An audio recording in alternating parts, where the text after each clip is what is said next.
Welcome to Mr. Sleepy Stories. Tonight, we'll speak softly about birds. They move through the sky like thoughts drifting between dreams, gentle, effortless, and free. Each feather holds a story of light, warmth, and wonder, shaped by air and time. From the hush of owls to the laughter of parrots, their lives unfold in rhythms that calm the mind. Together, we'll wander through quiet wings and distant skies, learning how even the smallest song can carry peace across the world. If you enjoy what I do here, please like, subscribe, and share your experience with this video topic in the comments below. I love reading your stories and hearing how these calm facts help you unwind before sleep. High above the ocean, where clouds drift slowly and the horizon seems endless, a bird may be asleep even as it flies. Not fully, not like you and I close our eyes, but in a delicate balance between dreaming and alertness. Certain birds, like frigate birds and swifts, have learned something extraordinary. They can sleep while gliding through the sky. Scientists call it unihemispheric slow-wave sleep. It means that only one half of the brain rests while the other half remains awake. One eye stays open, one side of the body still responsive, and the bird continues its gentle, effortless flight. The other half of the brain, meanwhile, drifts into a state of calm rest, enough to restore its energy without losing control. It's nature's compromise, a balance between survival and serenity. Because for these birds, landing isn't always an option. Frigate birds, for example, can spend months in the air without touching the sea or land. They can't land on water. Their feathers aren't waterproof, and they'd drown if they tried. So instead, they glide. They drift above the waves, catching warm air currents, eyes half open, brain half asleep. When scientists studied these birds, they attached small EEG recorders to their heads and discovered that during long flights they truly did fall asleep, but only in brief moments, just a few seconds at a time. Sometimes they rest both halves of their brain for a very short nap, but only when flying in safe, predictable air currents. It's a strange image, isn't it? A creature soaring through the clouds, gently dreaming with one eye open, letting the wind carry its body across the sky. In that state, time must feel like a slow river. No urgency, no stillness either, just motion and calm coexisting. There's something deeply peaceful about it. Humans need stillness to rest.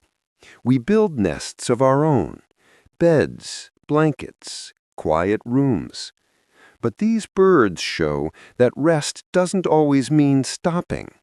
Sometimes rest is trust.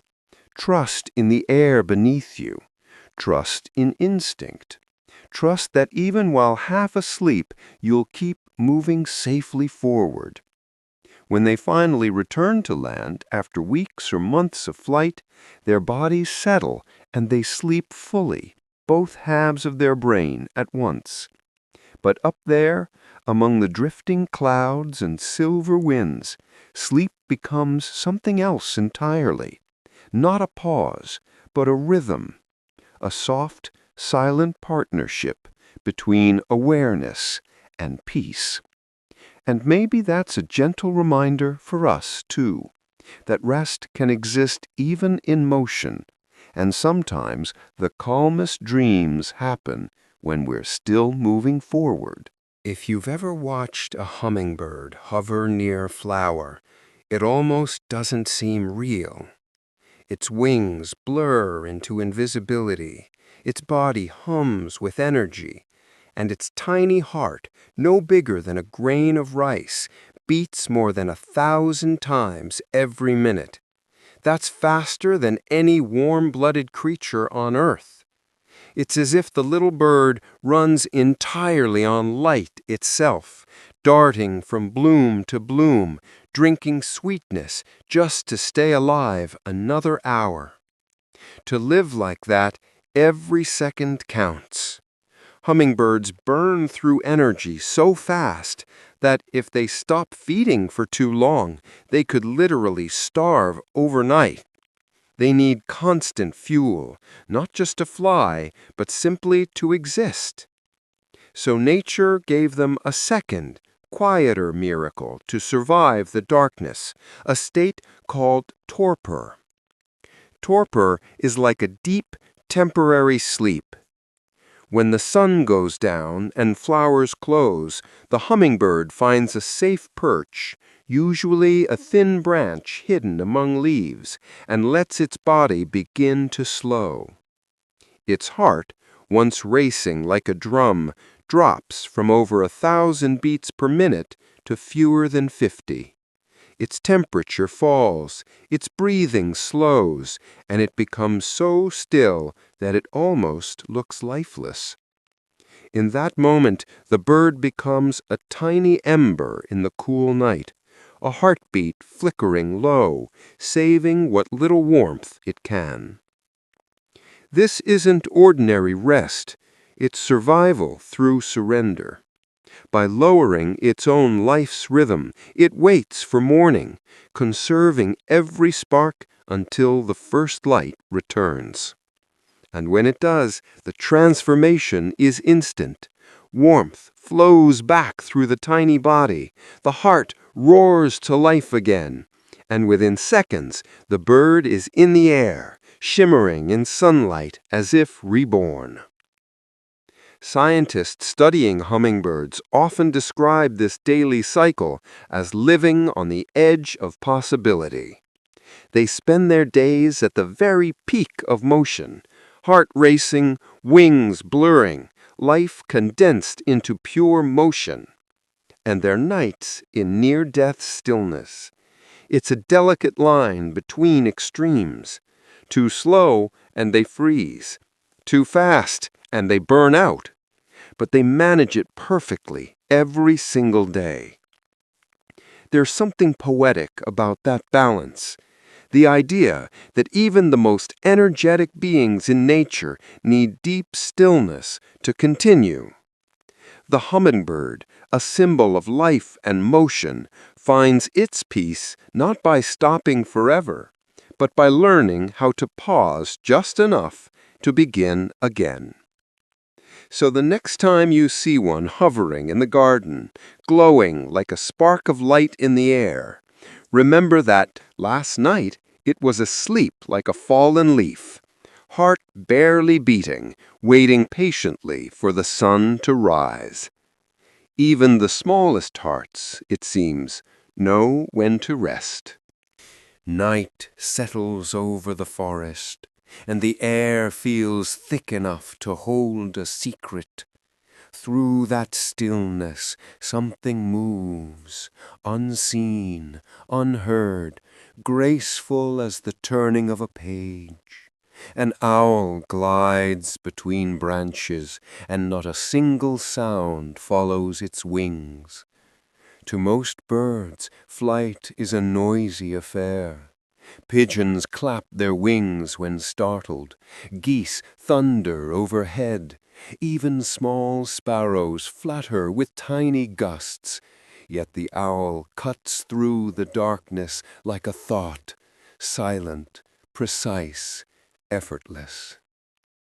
For generations, people called it a ghost of the woods. But its secret is not supernatural. It's scientific and astonishingly elegant. Look closely at an owl's feather under gentle light, and you'll see its edges aren't smooth. The front edge of each wing is lined with tiny comb-like serrations that slice the air into thin, separate streams. The trailing edge ends in soft fringes, breaking up turbulence that would normally create sound. And covering the entire surface is a layer of velvety microfibers so fine that they absorb the remaining noise before it can escape. In short, the owl's silence is built, layer by layer, into its body. This quiet isn't just beauty, it's survival. Owls are night hunters, depending entirely on hearing. Their prey, small rodents, insects, even fish, are sensitive to the faintest rustle. To catch them, the owl must be quieter than the breeze, quieter than its own heartbeat. It must erase itself from the world until the moment it strikes. When scientists measured owl flight with sensitive microphones, they discovered something almost eerie. While other birds produced strong sound waves, the owl's flight registered nearly nothing. Even the air behind it seemed calmer, as though the world conspired to keep its movement secret. Yet there's another layer to this silence, one that feels strangely peaceful.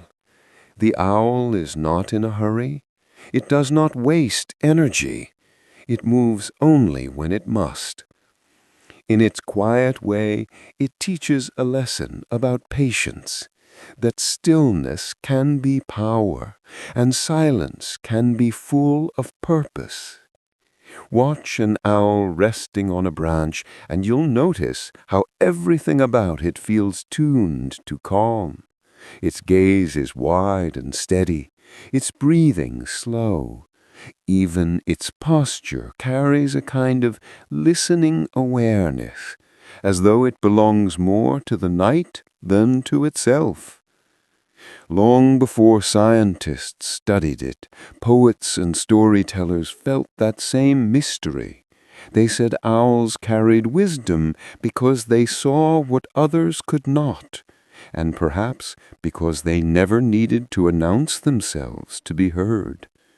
When dawn comes and the forest brightens again, the owl melts back into the trees, vanishing with the same quiet grace it arrived. The night exhales, the leaves move, and the silence it leaves behind feels like a kind of music. On a still lake under pale moonlight, two swans drift close together, their reflections touching like soft brushstrokes on water. Their necks curve toward each other in perfect symmetry, twin question marks meeting in the center, as though the night itself has paused to ask something gentle. This is how swans sleep. Unlike most birds, they rarely rest on land. The water is their cradle, a place that rocks them lightly, safe from predators that can't approach silently through ripples. When a pair sleeps side by side, they do so in quiet coordination, bodies aligned, necks bowed inward. One often keeps an eye half open, just in case the world stirs while the other drifts deeper into dreams. Swans are bonded creatures, known for their lifelong partnerships. Once two find each other, their connection becomes so strong that nearly every part of their behavior synchronizes. Their movements, their calls, even their heart rhythms during nesting season. Sleeping together is not just comfort, it's communication. It's trust expressed through stillness. During rest, a swan's long neck folds into a gentle curve, allowing the beak to tuck beneath a layer of feathers. This posture conserves warmth and keeps the delicate head steady even as the lake moves beneath it. The muscles at the base of their legs and neck remain subtly active, maintaining balance through tiny adjustments, like a slow waltz of invisible motion. It's a perfect balance of awareness and ease. In the early hours, mist sometimes drifts across the surface of the water, and the swans seem to disappear into it. Two faint outlines, breathing together. To watch them then is to feel something ancient, as though you're seeing a rhythm older than language, rest entwined with loyalty, sleep held in perfect symmetry. Scientists studying swans have noticed how pairs communicate even in near silence. A small movement of the wing, a shift in position, a soft sigh through the nostrils, all signal understanding. Their bond isn't maintained through constant noise, but through a shared calm. That calm extends to their rest. When one wakes, the other stirs moments later, as if tied by an invisible thread. People have long associated swans with love and purity, but perhaps their truest symbol is peace, not dramatic passion, but the quiet assurance of presence. They remind us that closeness doesn't always mean speaking or moving. Sometimes it simply means existing side by side, floating through the same stillness, trusting the same quiet water. As dawn stretches across the horizon, the swans begin to wake. Their necks lift, their wings unfold, and the mirrored shapes dissolve into motion. They glide away together, leaving soft ripples behind, a gentle reminder that even in rest, love can move like water, slow, silent, and endlessly steady. There's a bird that follows the sun across the edges of the world. Each year the Arctic tern leaves the icy northern seas and flies all the way to the farthest southern continent, and then back again. It's a journey of light, a migration so vast that no other creature experiences more daylight in a lifetime. When summer fades in the Arctic, most birds fly south to escape the cold. But the tern does something more ambitious.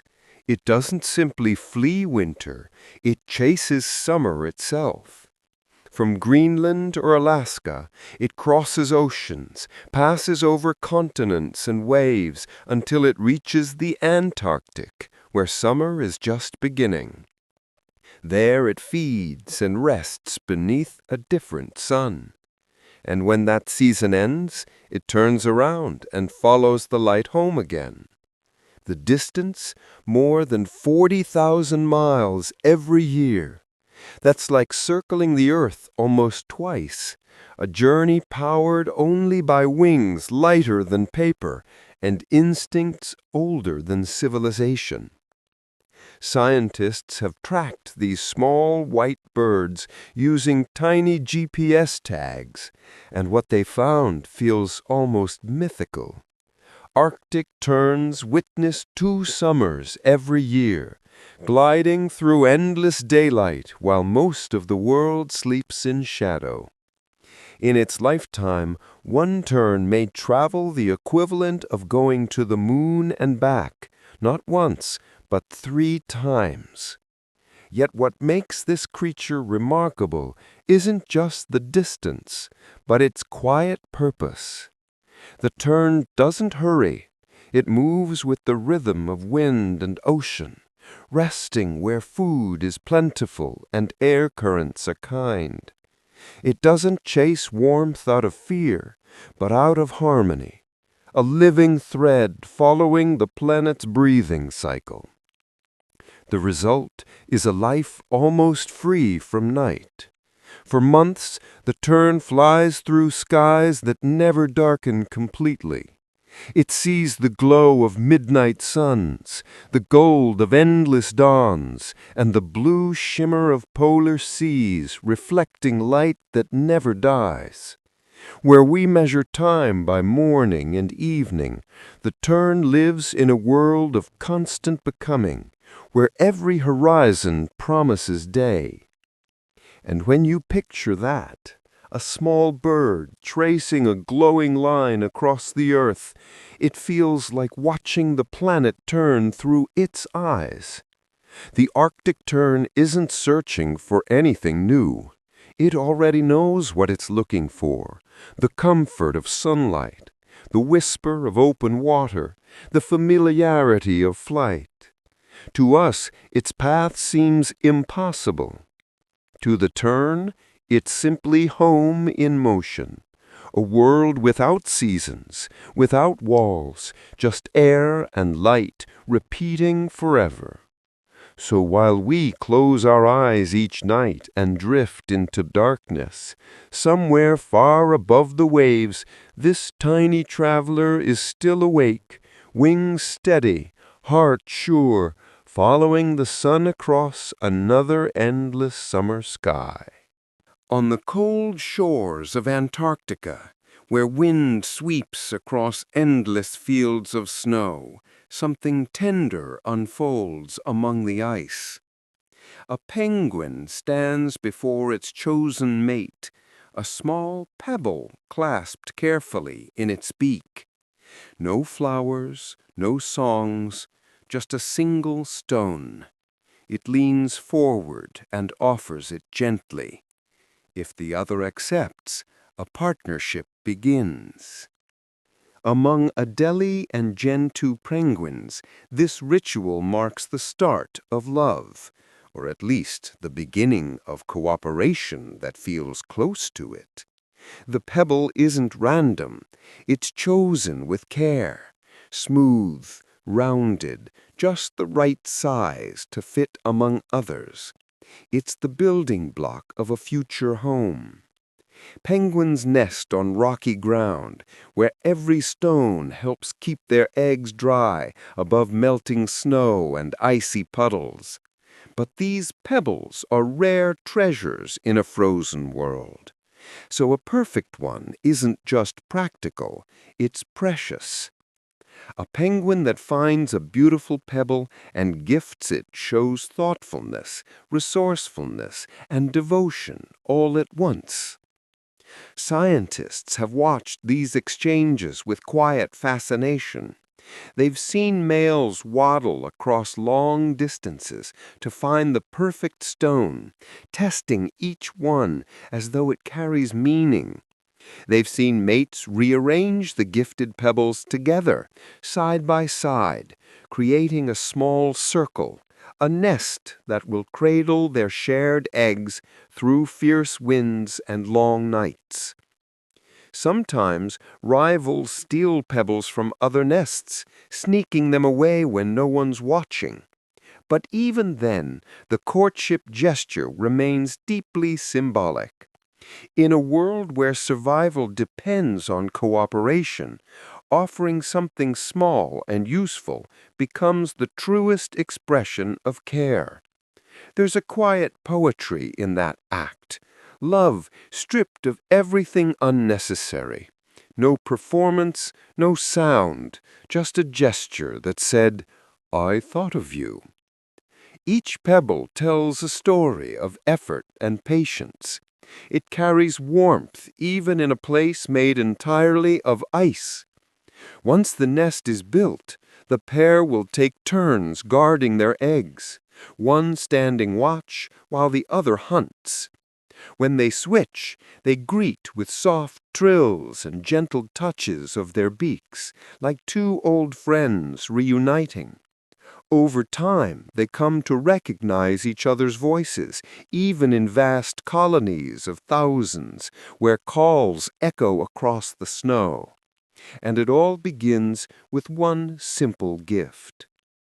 In a way, penguins remind us that love doesn't have to be grand to be real. It can live in quiet moments, a shared task, a thoughtful offering, a promise to stand together through cold seasons. Somewhere on the Antarctic coast tonight, a penguin may still be carrying a stone in its beak, searching for the one that feels right. When it finds it, it will offer it gently, believing in its own wordless way that this small thing might build something lasting. A dove sits before a mirror, tilts its head, and blinks. For a moment, it seems puzzled by the silent twin staring back. Then it moves again, not to challenge or greet the reflection, but to study it, as though searching for something familiar. What scientists discovered from that small, tender moment changed how we think about awareness in animals. The dove knew it was looking at itself. Self-recognition, the ability to understand that the image in a mirror is me and not another creature, is a rare thing in nature. Humans have it. So do dolphins, elephants, and a few great apes. But birds? For a long time, we thought their intelligence was purely instinctive. Brilliant in behavior, yes, but mechanical in thought. Then came the doves. Researchers used what's called the mirror mark test. They placed a small, harmless spot of color on a dove's body in a place it couldn't see directly, like under its beak. When the bird looked into a mirror, some ignored the spot, but others pecked gently at the reflection and then touched the same spot on their own feathers. That tiny act meant something profound. They understood that the reflection was not another dove. It was themselves. It's a quiet revelation, not dramatic, not showy, but deeply meaningful. To recognize yourself is to hold a thread of awareness, to sense that you exist as an individual being. For the dove, a creature known mostly for its calm nature and soft coos, this awareness feels like another form of peace, the peace of knowing where you begin and end. Birds' brains are small, yet incredibly efficient. They pack as many neurons as primates into much smaller spaces, wiring intelligence into compact perfection. The dove's moment of recognition hints that consciousness doesn't require size or complexity, only connection, awareness, and the quiet ability to reflect, both literally and inwardly. There's something poetic about the idea of a dove, long seen as a symbol of purity and peace, also being capable of introspection. When it gazes into glass and understands what it sees, it joins a very small family of creatures that can look upon themselves with recognition rather than confusion. And isn't that a kind of grace? To know oneself, even without words? We often look at animals and see simplicity, but sometimes it's the stillest creatures that hold the most subtle depths. A dove doesn't need to speak to prove its understanding. Its silence carries wisdom of its own kind. It can soar through open skies, coo softly in the morning light, and when faced with its own reflection, pause, not to fight, not to flee, but simply to see. In that reflection, the world seems smaller, softer, and more connected. A quiet reminder that self-awareness doesn't belong only to us, but perhaps to every being that learns to look gently inward. Far out over the ocean, beyond the reach of ships or shorelines, a white bird glides through endless wind. Its wings stretch wider than a grown human's height, yet they barely move. The albatross lives where the world has no edges, circling the globe on wings made for infinity. For years, sailors told stories of these birds following ships through storms, appearing and vanishing like spirits of the sea. Only later did scientists learn the truth. The albatross doesn't simply follow. It travels farther than almost any other living creature on Earth, sometimes flying around the entire planet without landing once. The secret lies in a remarkable skill called dynamic soaring. Instead of beating its wings constantly, the albatross reads the wind like an artist reading a canvas. It glides close to the water, then rises sharply into stronger air currents above the waves. Each motion captures energy from the difference in wind speed, a silent exchange between air and instinct. With this rhythm, it can fly thousands of miles without ever flapping its wings. Tracking devices have revealed journeys that seem almost impossible. Some albatrosses have crossed the Pacific, looped around Antarctica, and returned to their starting point all within a single year. Their routes trace invisible lines across oceans, elegant and effortless, shaped only by the wind. At sea, rest happens in motion. Albatrosses sleep while gliding, eyes half shut against the silver horizon, their bodies carried by steady air. They feed on squid and fish near the surface, dipping into the waves for moments before lifting again into the boundless sky.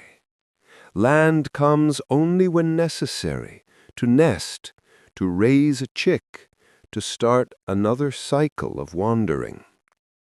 There's something almost meditative in the way they live, not fighting the wind, but surrendering to it.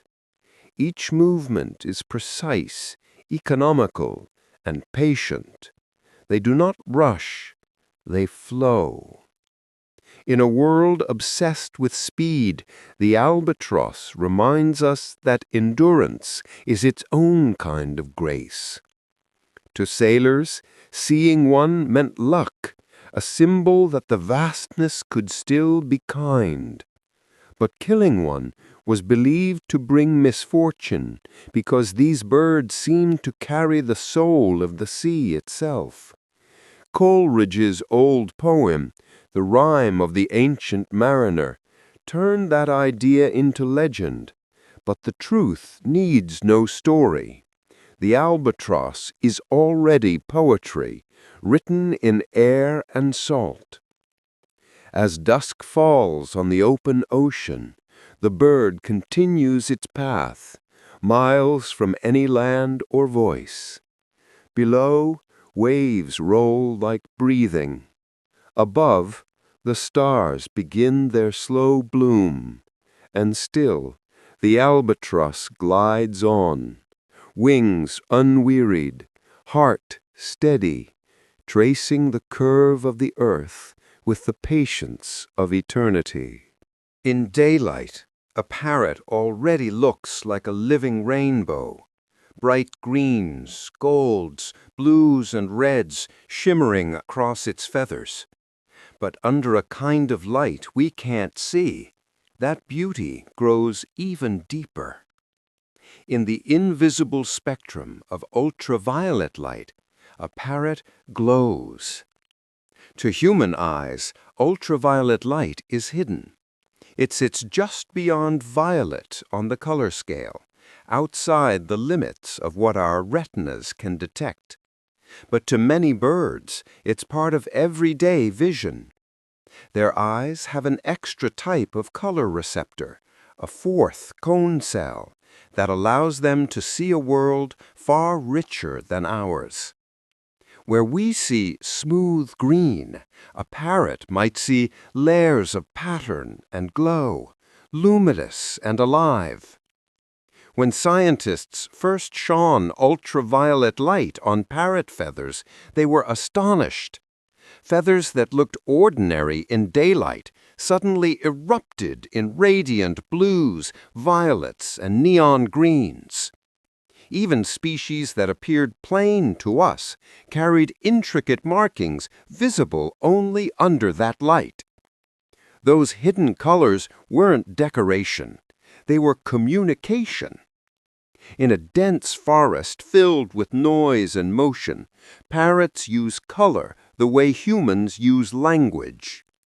What we can't see might be how they recognize each other, how they choose mates, how they quietly say, "I belong to you."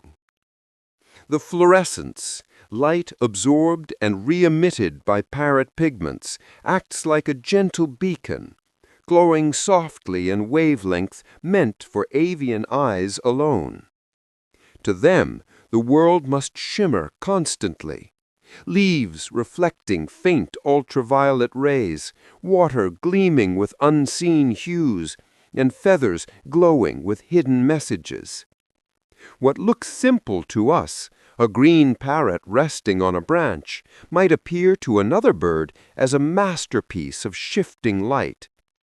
It's humbling, really, to realize that our eyes are limited. We walk through a world more colorful than we can imagine, yet only glimpse a fraction of its spectrum.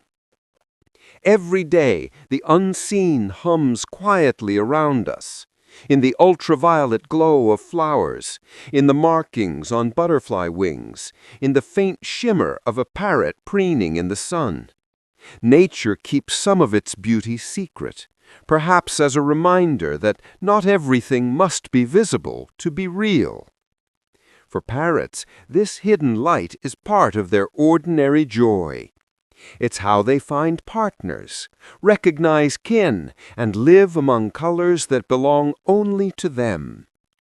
To us, their brilliance ends where our sight stops, but for them, the air itself must feel painted. So when a parrot turns its head and the sunlight ripples across its feathers, remember, what we see is only the beginning. Beyond that gleam lies another world of light, silent, radiant, invisible to us, but perfectly clear to them. In the middle of a garden, a robin stands still, chest bright as sunrise, body tense with quiet purpose. It takes a step, pauses, then tilts its head sharply toward the ground, as if listening for a secret beneath the soil. For centuries, people believed that's exactly what it was doing, listening for the sound of worms moving underground. But the truth is gentler and far more clever. The robin isn't hearing, it's seeing. Robins, like many birds, have their eyes positioned on the sides of their heads. That means they can't focus both eyes on the same point in front of them the way we can. Instead, they use one eye at a time, a method called monocular vision. When a robin tilts its head, it's not turning an ear toward the earth. It's aligning one eye so it can see the faint shimmer of movement, the tiny shift of soil, the delicate outline of a worm just below the surface. Its gaze is mathematical, patient, precise. The robin's world is made of small details most of us overlook. The soft glisten of damp ground, the faint pulse of something alive beneath a leaf. Even a single blade of grass can carry meaning. Every pause, every tilt of its head is a calculation between light and motion, timing and instinct. Scientists have confirmed this with slow-motion studies. Watching robins in controlled conditions, the birds respond to sight, not sound, striking accurately when they see a twitch or ripple, even in total silence. Their heads tilt not to hear, but to align geometry and focus, turning one bright eye into a living lens. And yet, to anyone watching, it still looks like listening. There's something beautifully human in that illusion, the posture of curiosity, the patience to stop and wait. The robin stands still while the rest of the garden moves, leaves shifting, bees humming, wind whispering through the branches. It remains focused on the quiet language of the ground. When it finally strikes, the motion is quick and clean. One step, one dart, and the worm is caught. Then it hops away with soft satisfaction, chest puffed proudly, as if it solved a tiny riddle only nature could set. Perhaps that's what makes robins so easy to love. They bring intelligence into simplicity, proof that thought doesn't always need complexity or noise. Sometimes awareness is just the art of noticing small things deeply. So the next time you see a robin tilt its head in the morning light, remember, it isn't listening for something beneath the soil. It's looking, quietly, attentively, at a world we rarely stop long enough to see. Deep in the misty forests of Australia, a single bird sings, and the forest sings back. Its song shifts shape with every breath. The call of other birds, the rustle of wings, the crack of branches, the faint echo of footsteps on leaves. Then suddenly, something uncanny, the click of a camera shutter, the wail of a distant car alarm, even the sound of human laughter, all from one throat. This is the lyrebird, nature's most gifted mimic, a creature that doesn't just sing, but remembers. The lyrebird's name comes from its tail, a sweeping fan of feathers that opens like a lyre, the ancient harp of Greek myth. But it's the voice that makes it unforgettable. Within its syrinx, the bird's voice box, lies some of the most flexible muscles in the animal world. They allow it to control pitch, tone, and rhythm so precisely that it can copy almost any sound it hears. Each imitation is perfect, down to the smallest detail. Males use this talent during courtship, standing on forest logs and performing elaborate vocal displays. In a single performance, one might mimic dozens of species, whistling birds, croaking frogs, even chainsaws from faraway logging sites. It doesn't know what a chainsaw is, of course. It only knows the shape of sound. To a female lyrebird, such skill means intelligence, experience, and strength, the marks of a good partner. But to us, its mimicry feels almost mystical. It's as if the lyrebird is recording the world's memories, the living and the mechanical, the wild and the human, and weaving them into music. A rainforest may go silent, yet the lyrebird keeps its voice alive, carrying echoes of what once filled the air. One recorded bird imitated not just other species, but also camera shutters and the sound of a ranger's radio crackling through static.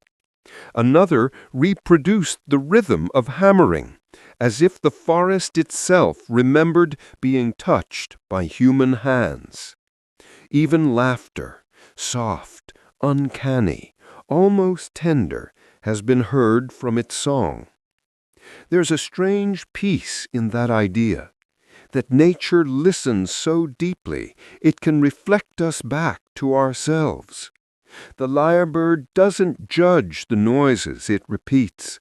It simply holds them, reshapes them, and sends them gently into the air again.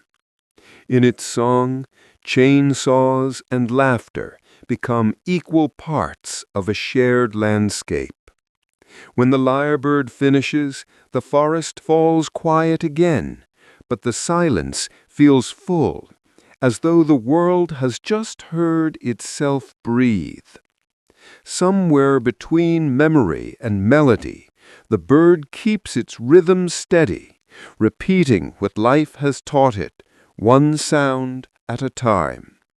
And as the echoes fade, the forest seems to exhale, reminded that even noise, in the right voice, can become something beautiful. Beneath the soft down of a nesting hen, the world is dim and warm.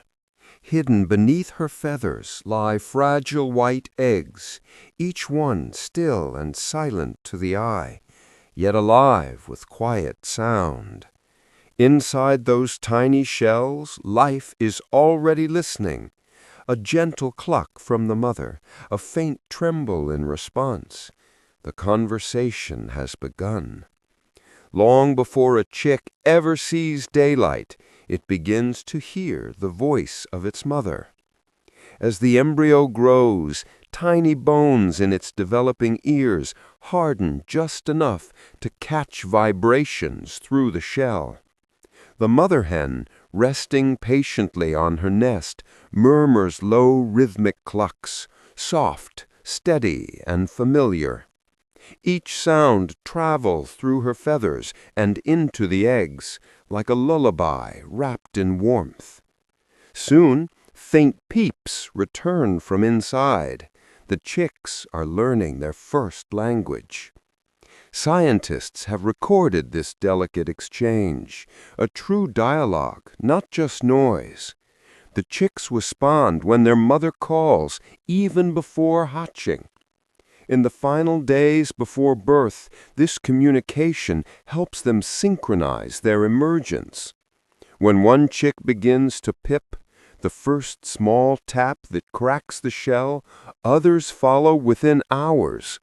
They know it's time because they've been listening all along. It's not just timing, it's connection. Those early sounds help form a bond so strong that once the chicks hatch, they recognize their mother's voice instantly. In the noisy bustle of a barnyard, that recognition becomes their compass. One call from her, and they hurry close, trusting the voice that spoke to them before they ever saw the world. There's something deeply moving about that. The idea that communication begins in darkness, carried by warmth and rhythm. It reminds us that love doesn't always need sight or language. Sometimes it's simply the comfort of knowing a familiar sound. To a chick, that low cluck is safety. To the hen, each tally peep beneath her is proof that life is waiting, responding, breathing, ready. In nature, this kind of prenatal bonding isn't unique to chickens, but it's one of the most tender examples we can hear. It's as though nature made sure that even before life begins, it's already reaching outward, listening, answering, belonging. When the eggs finally crack open and the chicks stumble into the light, their world is new but not strange.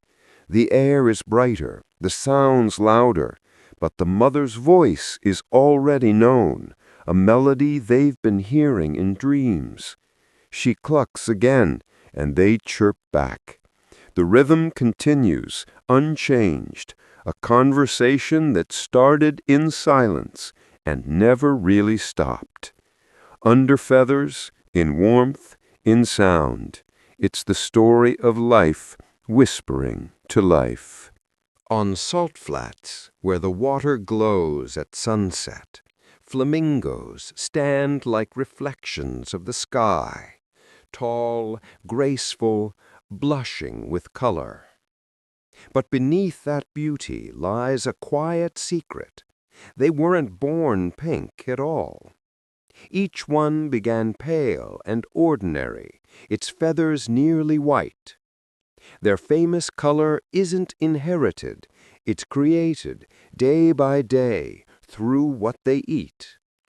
Flamingos live on algae, small crustaceans, and tiny shrimp that thrive in the shallow lakes and lagoons they call home. These foods contain carotenoids, natural pigments also found in carrots and autumn leaves. Inside the flamingo's body, those pigments break down and bind to proteins in feathers, skin, and even the beak. The result is the soft coral hue we know so well.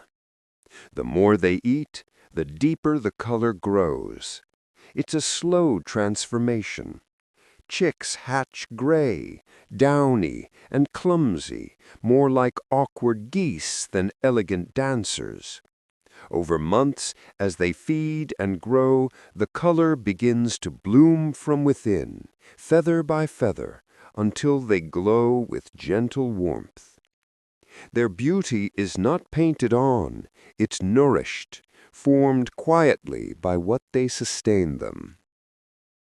In large colonies, the shade of pink tells a story. Brighter birds are often older, healthier, and better fed. During courtship displays, those vivid feathers matter, not just for attraction, but as a signal of vitality. Flamingos perform synchronized dances, turning and bowing together, a sea of pink and white shifting in unison. Their color, glowing under sunlight, becomes a shared celebration of life and endurance. Scientists have found that flamingos kept in captivity without the right pigments in their diet gradually fade to pale gray. Their beauty depends entirely on nourishment, a perfect reminder that even in nature, radiance is not decoration, but reflection. They are what they consume. Their color is their story. There's a quiet poetry in that transformation. Each bird carries the memory of the waters it feeds from, the microscopic life that sustains it, the sunlight captured by algae that becomes pigment, that becomes feather, that becomes grace. Color, in this case, isn't something added, it's something revealed. And maybe that's why flamingos feel so peaceful to watch. They move slowly, deliberately, wading through still water, like brushstrokes on a canvas painted by time. Their pink is gentle, not loud, a hue that whispers of patience, nourishment, and belonging. When dusk falls and their reflections shimmer on the surface, it's hard to tell where the bird ends and the color begins. The lake glows softly, the sky deepens, and the flamingos stand quiet in their shared light, creatures who have turned what they eat into what they are. In the quiet of a field, a single black shape lies still. Moments later, dark wings begin to gather overhead, one, then two, then dozens. They land nearby in a slow, deliberate circle, voices hushed. For a few minutes the air fills with soft calls, low, questioning, almost mournful. Then silence. The crows have come to pay attention. To what exactly, no one can say for certain, but it looks like grief. Scientists call these gatherings crow funerals, and they've been witnessed all over the world. When a crow dies, others nearby will approach cautiously, sometimes landing near the body, sometimes only watching from the trees. They don't eat, they don't touch much. They simply stand together, alert, still, aware. After a time, they fly away again, leaving the fallen one behind. To us, it feels ceremonial. To the crow, it may be instinct, a way to study danger. Researchers observing these events found that when crows see one of their own dead, their brains light up with activity linked to learning and memory. They seem to recognize the moment as important, something to remember, something that changes their understanding of safety. Afterward, they avoid the area for days, even weeks. It's not mourning in the human sense, perhaps, but it is acknowledgement, an understanding that something significant has happened. Yet there's more to it than pure caution. Crows are among the most intelligent birds on Earth. They recognize faces, form long friendships, and remember acts of cruelty or kindness for years. They play, they cooperate, they even bring gifts to people who feed them regularly. So when a group gathers around one of their own, standing silent under gray skies, it's hard not to see something familiar, an echo of empathy, a flicker of connection that bridges species. Observers describe the mood of these gatherings as calm but heavy. There's no panic, no chaos, just presence. One crow might give a soft call, almost like a sigh, before flying off. The others follow, one by one, leaving the place still again. It's humbling, really. The idea that creatures so often seen as ominous could also embody such quiet dignity. In myth, crows have been symbols of death, but maybe they've simply understood it longer than we have. Where we bring flowers, they bring attention. Where we whisper prayers, they stand in silence. Both are forms of respect. Somewhere tonight, a group of crows may be gathered beneath bare trees, their black feathers blending into dusk. No words, no rituals, just a moment of stillness in a restless world. And in that hush, there's something that feels very much like love. Not loud or sentimental, but aware. A recognition that life, once present, deserves to be noticed as it leaves. Hold a feather in your hand, and you can feel how light the sky must be. But the secret to flight lies not only in feathers or wings, it's written deep within the bones. Every bird carries the blueprint of air in its very frame. Their bones are hollow, yet astonishingly strong, nature's quiet equation for balance. At first thought, a hollow bone sounds fragile. Empty things break easily, don't they? But the truth is beautifully counterintuitive. Inside a bird's bones are delicate crossbeams, thin internal struts that connect the outer walls like the framework of a cathedral. These tiny supports distribute stress evenly, giving each bone a strength far beyond its weight. It's the same principle engineers use in bridges and aircraft. Remove what isn't needed and strengthen what remains. The result is a skeleton built not for sturdiness on land, but for grace in the air. A pigeon's bones weigh less than its feathers. An eagle's wings stretch wide on frames that seem impossibly light. Even large birds like swans or albatrosses depend on this structure. Without it, flight would be impossible. Scientists call these air-filled bones pneumatic bones. They're connected to the bird's respiratory system, filled with air sacs that help circulate oxygen through the body during flight. Each breath moves not only through the lungs, but also through the skeleton itself, turning bone into part of the breathing process. Every motion, every wingbat becomes a symphony of lightness and strength working together. And yet these bones can endure immense force. When a bird takes off, lands, or folds its wings in midair, pressure moves through its frame in perfect harmony. The hollow design bends slightly under stress, then recovers. Flexible, resilient, efficient. It's a lesson nature seems to whisper. Strength isn't always about being solid. Sometimes it's about balance.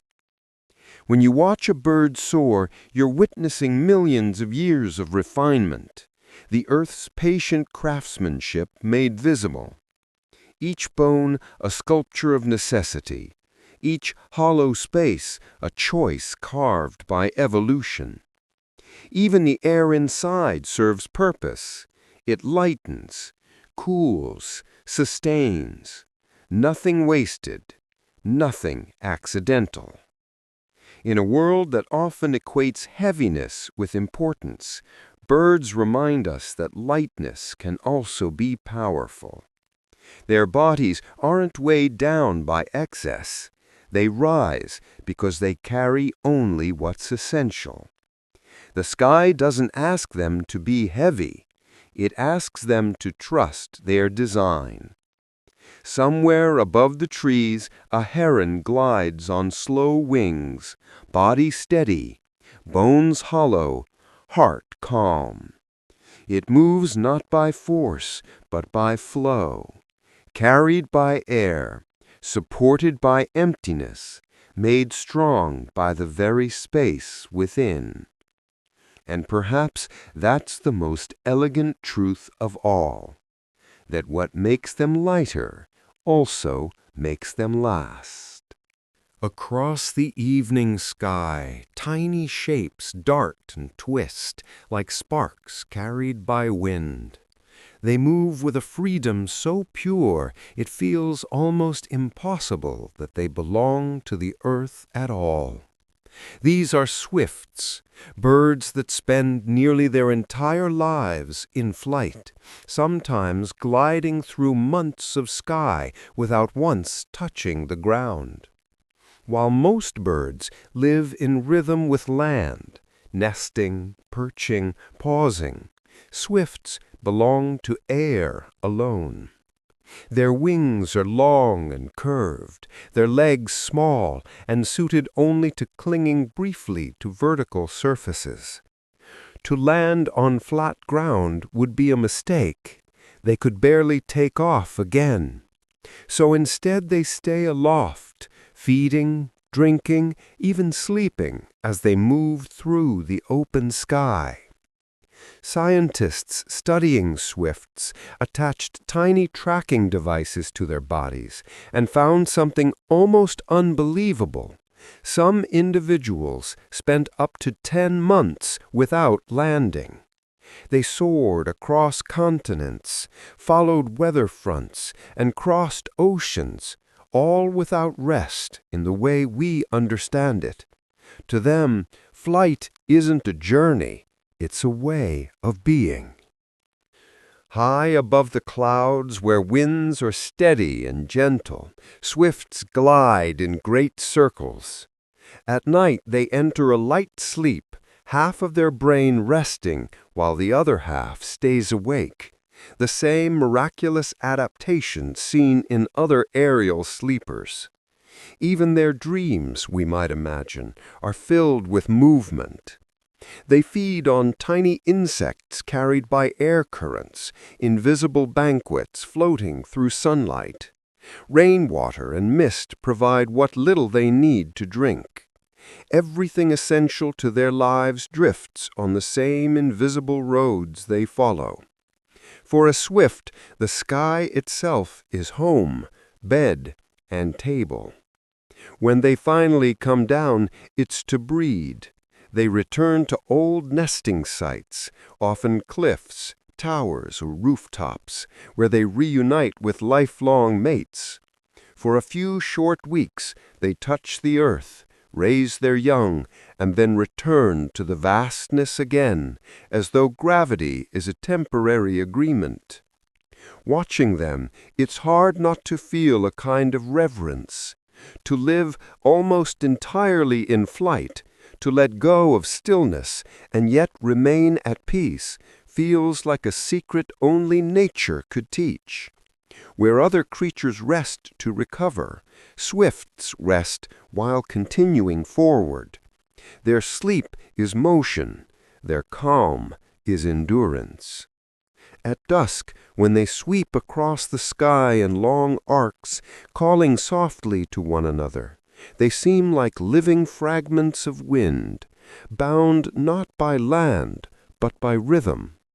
They remind us that rest doesn't always mean stopping, and home isn't always a place that can be touched. For some, it's simply the air that holds them, the endless sky that never lets them fall. When the world grows quiet and the first shadows settle over the trees, a single voice begins to rise. It isn't a chorus or a call for company.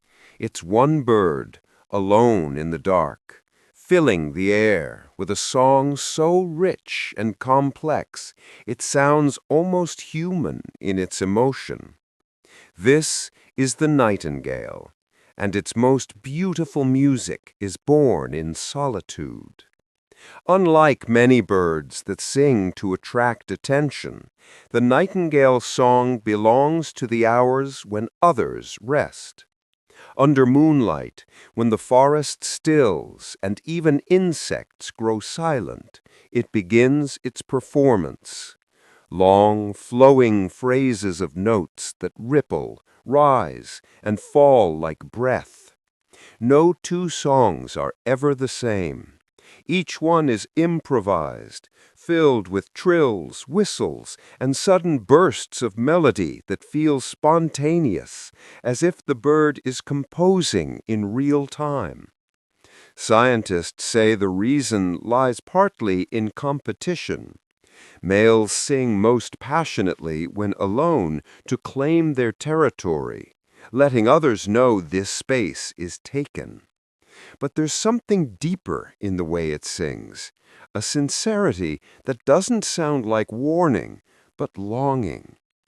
The nightingale's voice carries warmth, restraint, and a kind of purity that resonates even with human hearts. For centuries, poets and musicians have written about that song, how it seems to express sadness and beauty at once, like joy remembered in quietness. Perhaps that's why the nightingale became a symbol of the soul, a creature that speaks most truthfully when unseen. Its song is a conversation with silence itself. In daylight, the same bird grows modest, quiet, blending into the branches, almost invisible. Its feathers are plain brown, unremarkable compared to brighter species. Nothing about its appearance suggests its gift. But when the light fades, the plain bird transforms into an orchestra. Its voice can carry for miles through the still air, delicate yet powerful, every note clear, every pause intentional. Researchers have recorded thousands of variations in the nightingale's songs, finding complex structures that rival human music in rhythm and phrasing. They repeat themes, shift tones, even pause at moments that feel deliberate.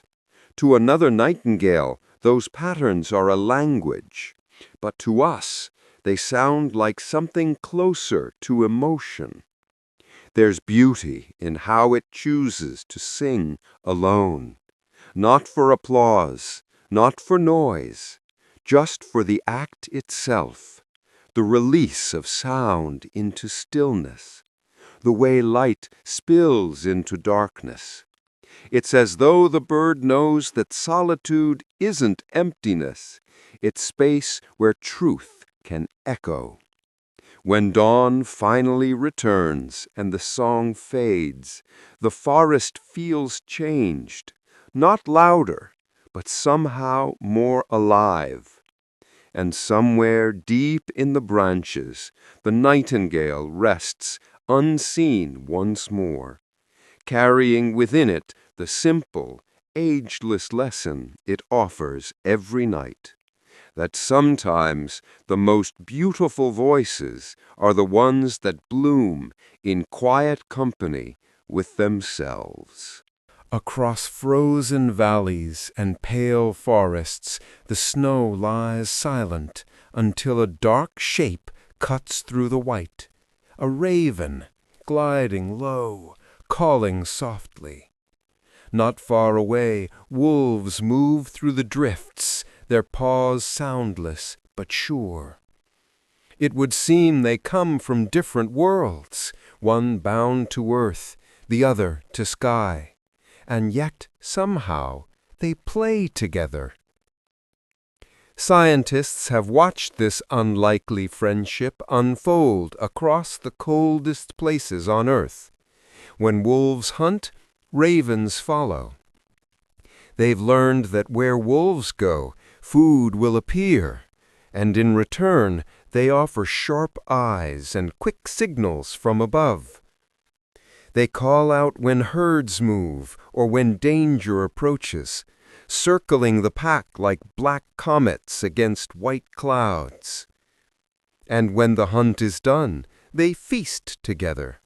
Wolves on the main share, ravens on the scraps left behind. It's a partnership of instinct, not words, but it works. But what surprises researchers most isn't cooperation, it's play. Ravens have been seen swooping low to tug gently at a wolf's tail, then darting away before the wolf can react. Sometimes the wolf chases, sometimes it only looks up, as though smiling through its eyes. There are moments when ravens drop sticks in front of wolves, wait for them to notice, and then snatch them back, laughing in croaks. In other moments, wolves roll in the snow while ravens circle above, mimicking their movements like companions in a game. This behavior isn't survival, it's joy. Both animals are among the most intelligent in the wild, and both seem to recognize something kindred in the other: curiosity, boldness, mischief. They share an understanding that life, even in harshness, can hold room for fun.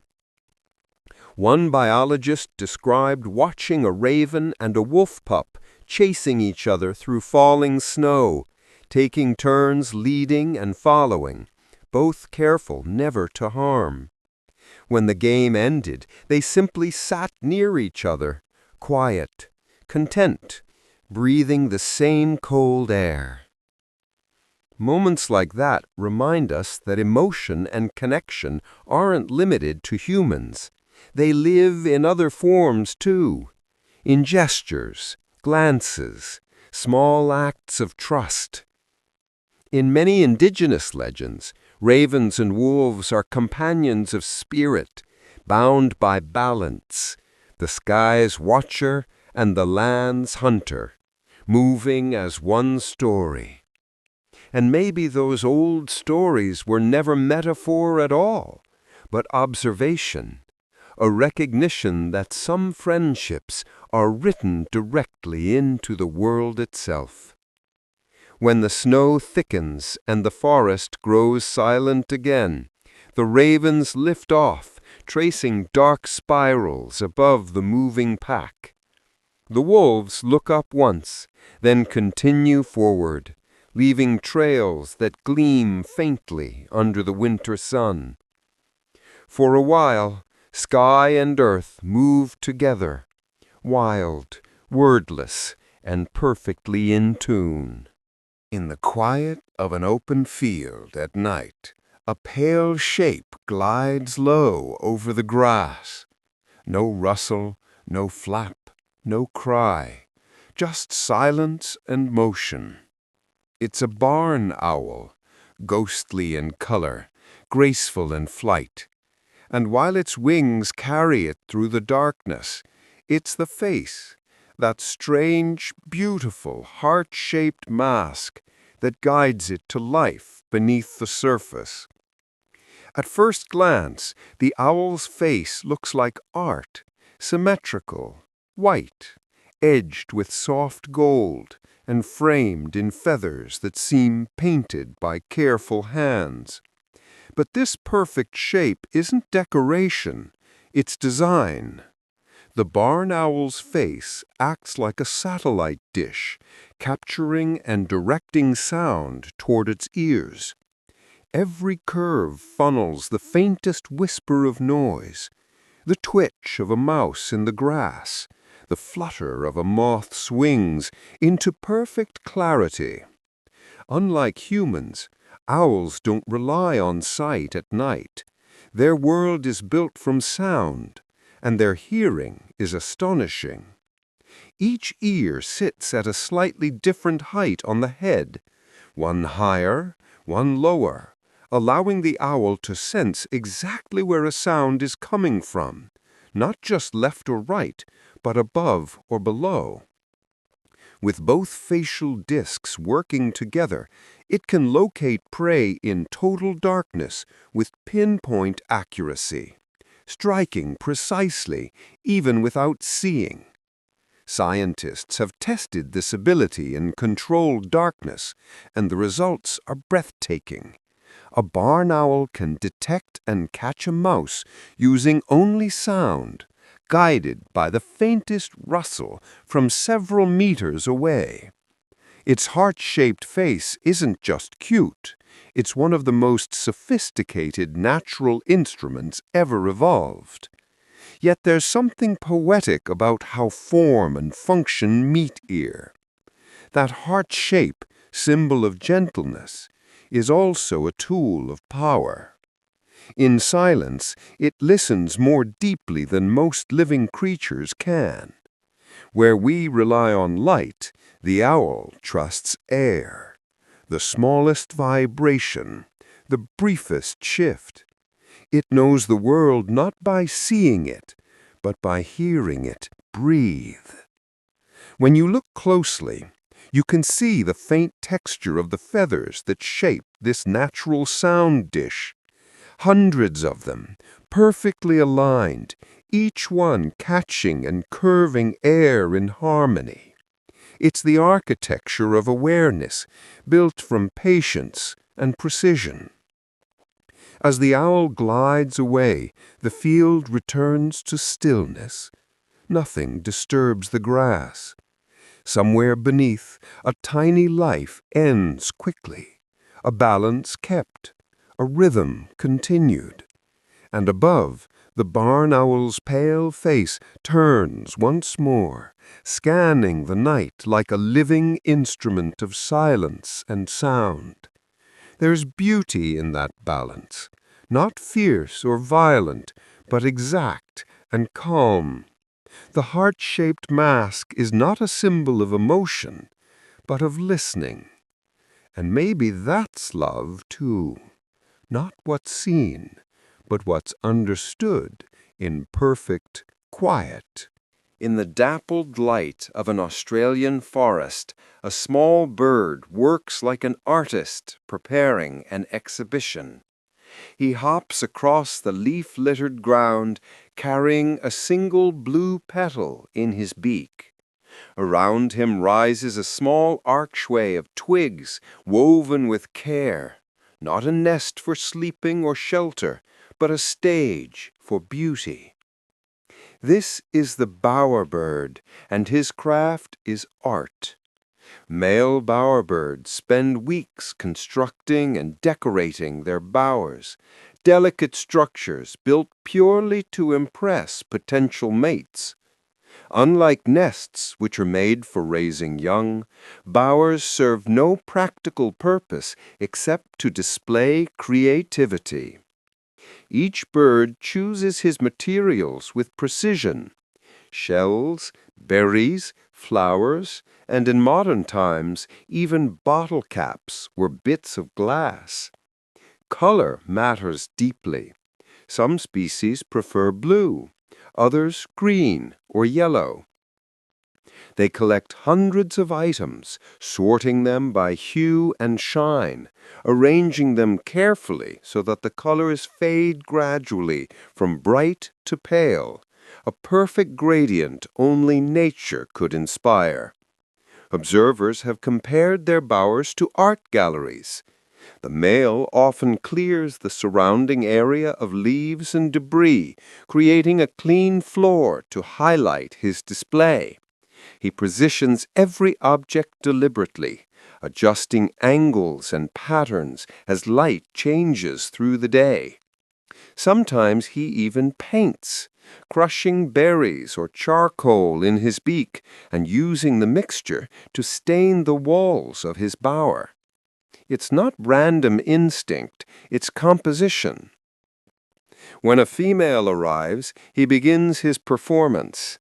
He dances around his creation, holding bright objects, presenting them one by one. He sings softly, sometimes mimicking other birds or sounds from the forest, as if every sense must join the show. If she is impressed, she'll follow him to a separate nest, built elsewhere, to raise their chicks. If not, he starts again, refining, rearranging, improving. Art, like love, takes practice. To scientists, this behavior reveals extraordinary intelligence and aesthetic awareness. Each bowerbird seems to develop a personal style.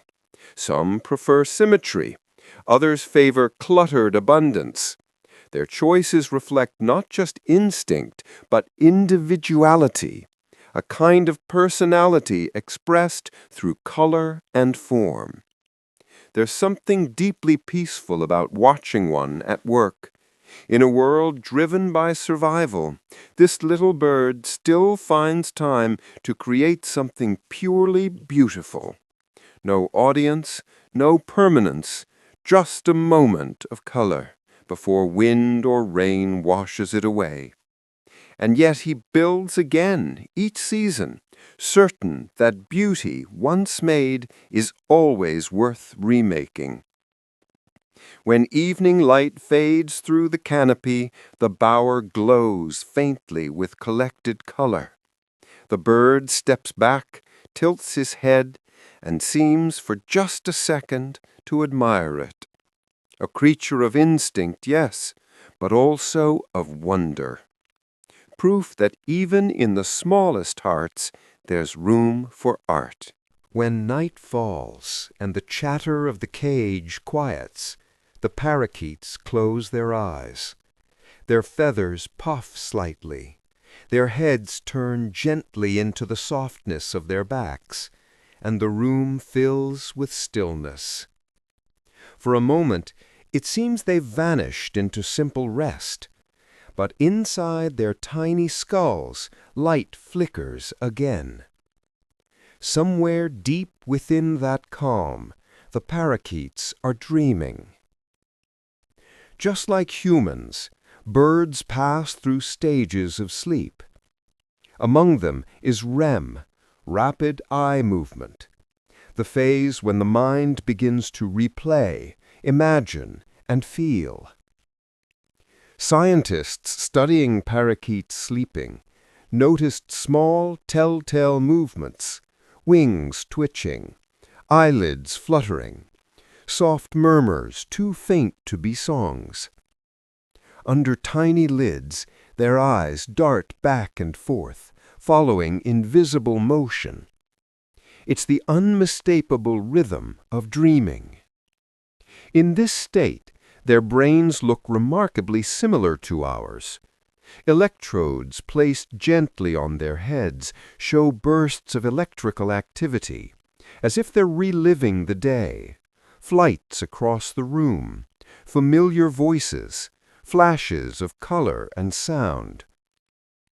They seem to dream of motion, of companionship, of familiar routines. Some even emit faint chirps, like fragments of daytime songs returning in sleep. No one can say for certain what a bird dreams, of course. Dreams are private places, even for humans.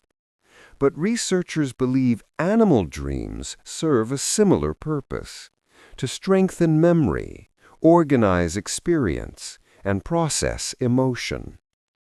A parakeet that practices a new tune by day may rehearse it again in dreams at night.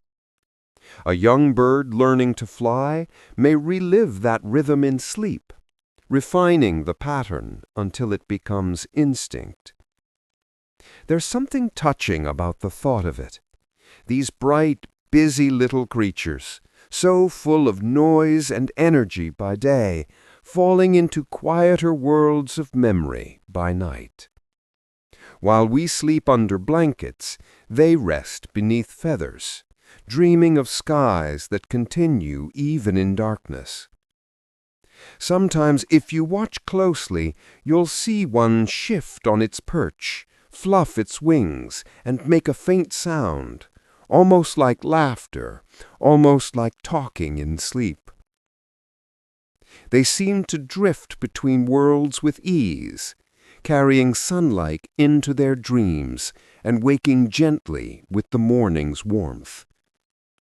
In the wild, parakeets roost close together, their soft breathing synchronized.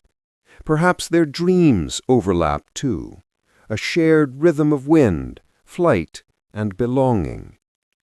Even in captivity, they often sleep side by side, comforted by proximity, their dreams unfolding in quiet parallel. It's easy to think of dreaming as only humans do, a product of our imagination. But nature whispers otherwise. Somewhere in the stillness of night, wings twitch softly, and tiny hearts move through invisible skies.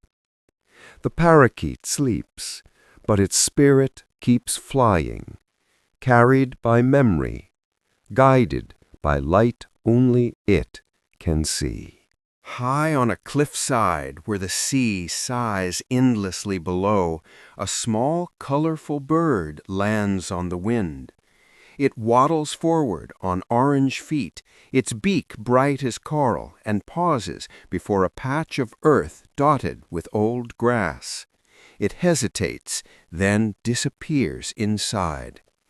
After thousands of miles and months at sea, the puffin has come home. These birds spend most of their lives in the open ocean, far from land.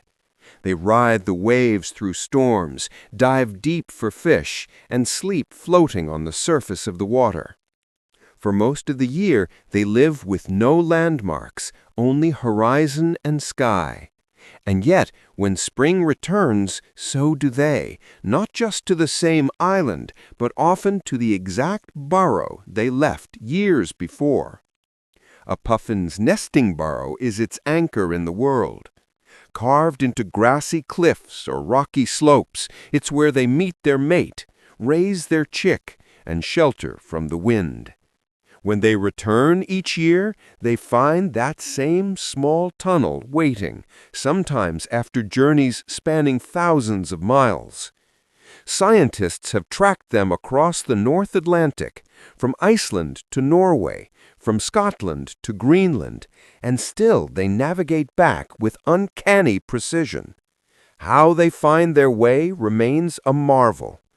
Part of it lies in their sense of Earth's magnetic field, a natural compass built into their bodies.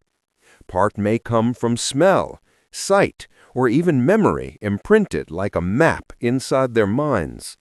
Whatever the mechanism, it feels like something deeper, as though the sea itself whispers the way home. Puffins are faithful not just to their burrows, but to each other. Most pairs reunite each breeding season, greeting with soft clattering sounds, gentle beak taps that look almost like affection. They clean their old nest together, line it with feathers, and begin again. It's a quiet ritual of renewal, repeated year after year. Some puffins live over 30 years, returning to the same patch of cliff through countless migrations. Watching them is like watching time itself made visible, the steady pulse of nature's memory. While the ocean shifts and erodes the rock, while winds carve new patterns into the cliffs, these small birds return faithfully, unchanged in purpose. Their burrows become tiny symbols of persistence, home not as a structure, but as a promise kept. When the season ends, they fly away again, vanishing into gray horizons. For months they will see no land, only endless water and light. But somewhere deep in their minds, that cliff waits, the sound of waves below, the scent of grass above. And when the time comes, they will turn toward it again, following a path no map could ever show. At the edge of a shallow lake, tinted rose by sunlight and algae, a flamingo stands perfectly still. Its long neck curls into a gentle curve. Its head rests upon its body, and one slender leg tucks quietly beneath its feathers. The bird does not sway.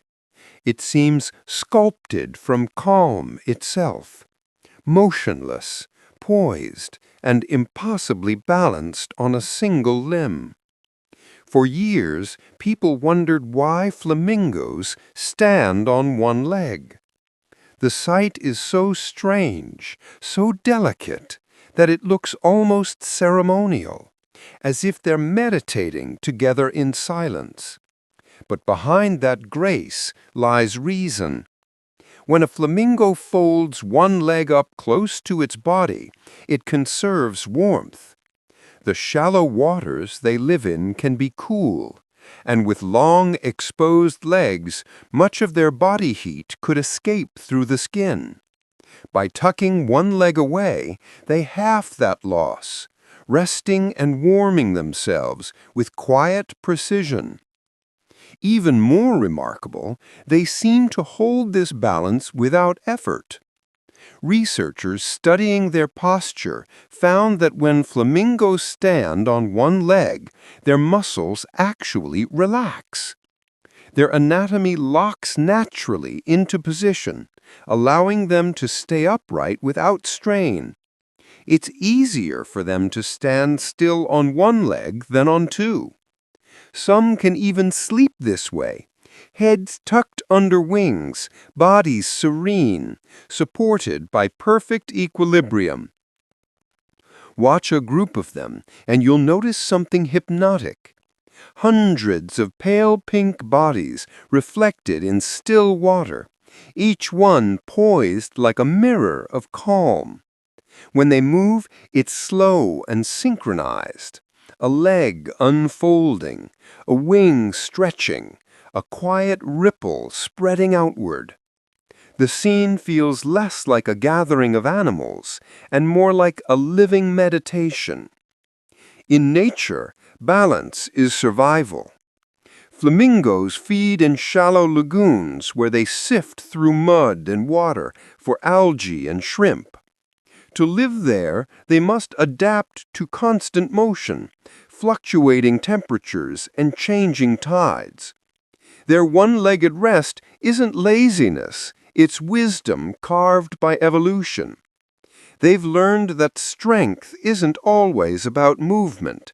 Sometimes it's about knowing when to be still. When the wind rises or rain begins to fall, they remain poised, eyes half closed, trusting their stability.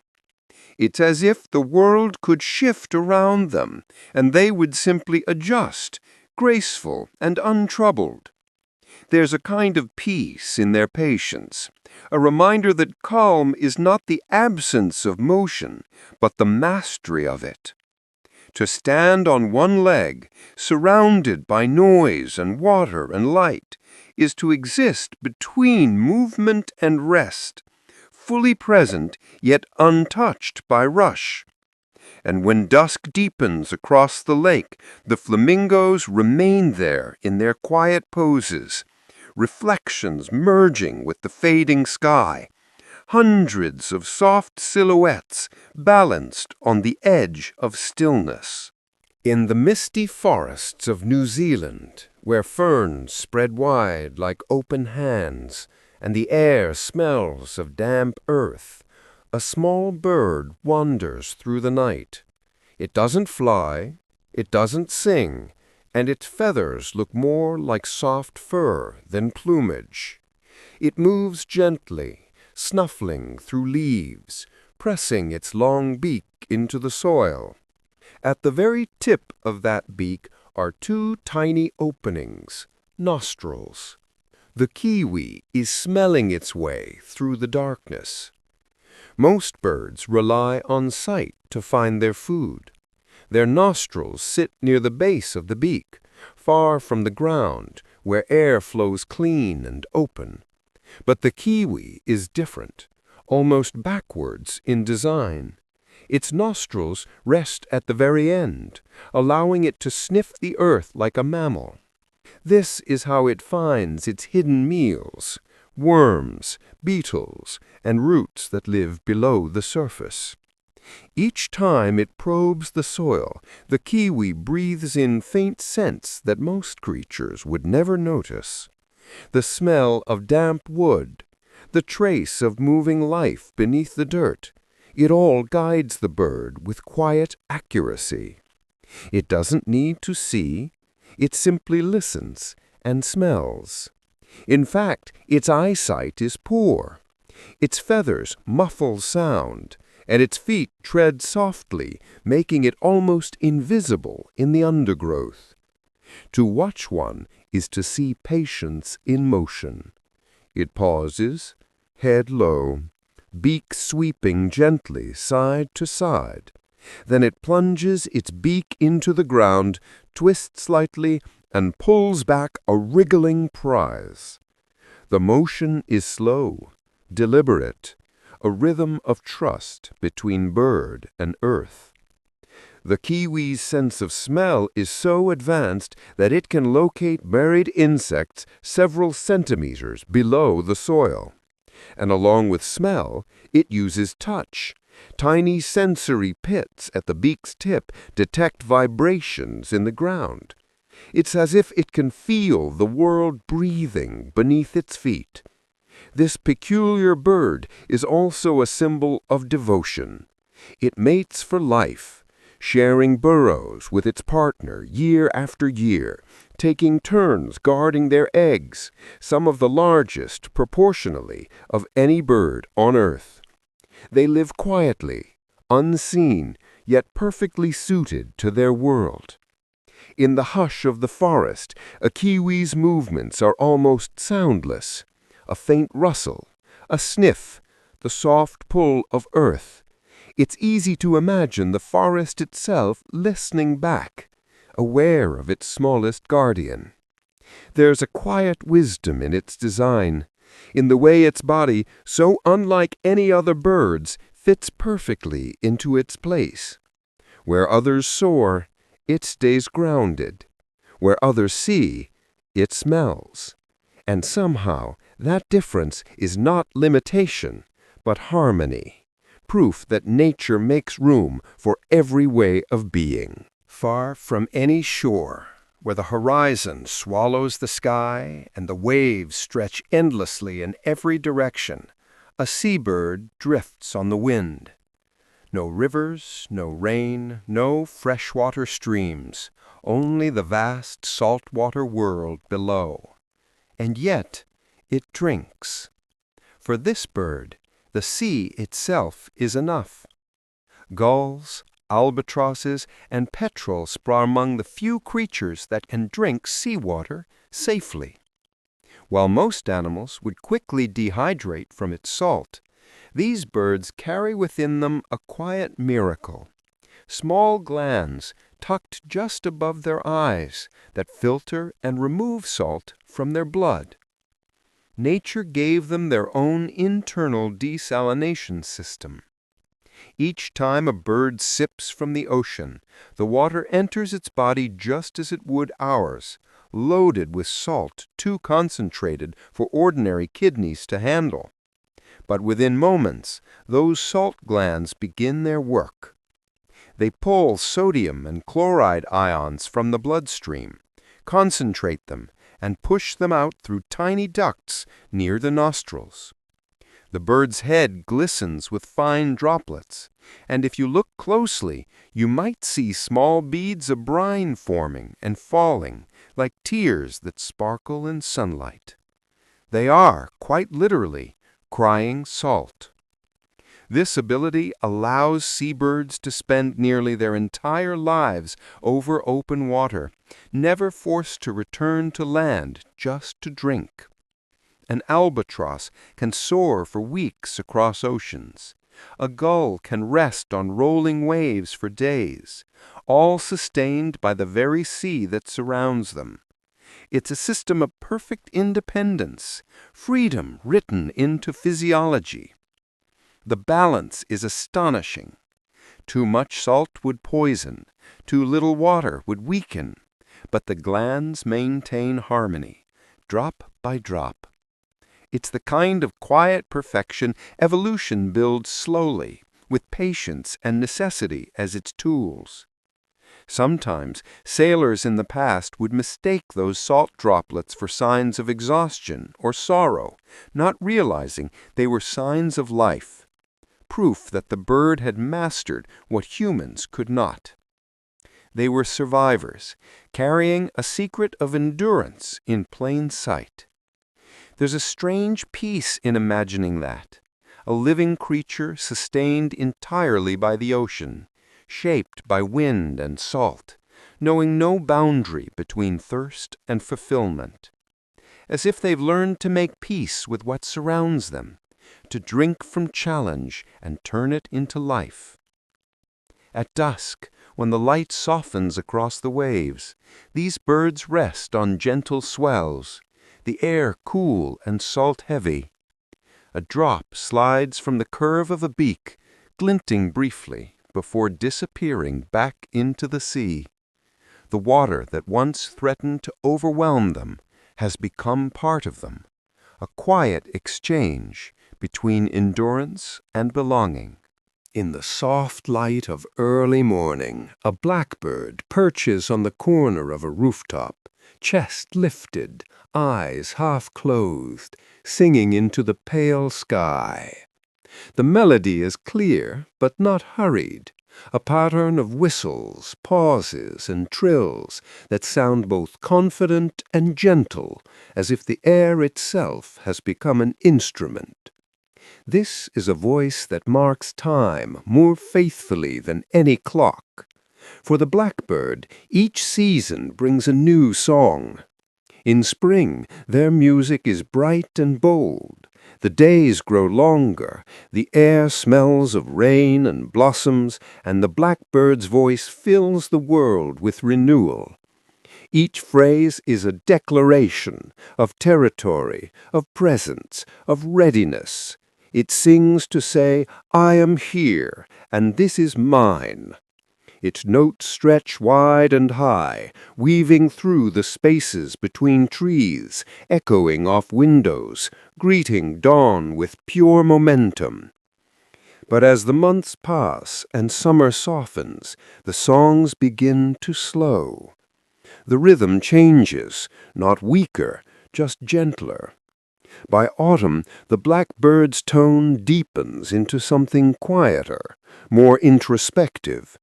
Its music no longer claims, it remembers. The same notes that once sounded like celebration now feel like reflection, echoes of sunlight fading from long days. Scientists say this shift is tied to hormone changes as breeding season ends, but to the human ear it feels like emotion, a musical sigh between chapters of the year. The blackbird doesn't stop singing, even in cooler months. It hums from hedges, low branches, or lonely fences, letting its soft, golden voice ripple through the early dusk. Each phrase seems to linger a little longer in the air, like breath in cold light. It's still the same bird, but the song has changed, as all living things do with time. Those who listen closely can tell the season by sound alone. The bright confidence of spring, the calm patience of summer, the wistful quiet of autumn, all carried within a single throat. What's astonishing is that these changes aren't random. Each variation reflects purpose, energy when the world is waking up, restfulness when it prepares to sleep. To humans, the blackbird's music has always felt personal. It reminds us of mornings that begin softly, of evenings that fade gently into thought. Its song belongs to both presence and memory. It doesn't chase attention. It simply sings because that's what the season asks for. And when the last leaves fall, the blackbird remains, silent for a time, waiting for spring again. Then, one cold morning, a single note rises from the hedgerow, familiar yet new. The year has turned, and the voice of the blackbird begins once more. In the hush of early morning, before the city stirs and the air still carries the scent of dew, a sound begins, bright, tumbling, unstoppable. From a hedge no bigger than a child's height, a wren sings. Its body weighs less than a handful of coins, yet its voice fills the space like an orchestra. It spills out hundreds of notes in just a few seconds, a wild, joyful torrent of sound that seems impossible to come from such a tiny throat. The wren's song is one of the most intricate in the bird world. Measured on a scale of speed and complexity, it surpasses most symphonies. Each burst lasts only a few seconds, yet within it are layers of rhythm, pitch, and phrasing that would take human musicians hours to notate. Every note is placed with intention. No repetition, no hesitation, just pure, effortless precision. The secret lies in the syrinx, the bird's voice box. While humans have one vocal cord, birds have two, and wrens use both at once. This allows them to produce overlapping sounds, harmonies, and rapid shifts that flow like water. What we hear as a single melody is actually two streams weaving together, rising and falling in perfect coordination. It's music written by instinct but performed like mastery. Scientists studying the wren's song have found patterns that rival human music in complexity. Changes in tempo, recurring motifs, even phrases that sound like responses to earlier calls. It's as if the bird is holding a conversation with itself in pure sound. And it sings not quietly, but with surprising power. Per ounce of body weight, the wren song is among the loudest in nature.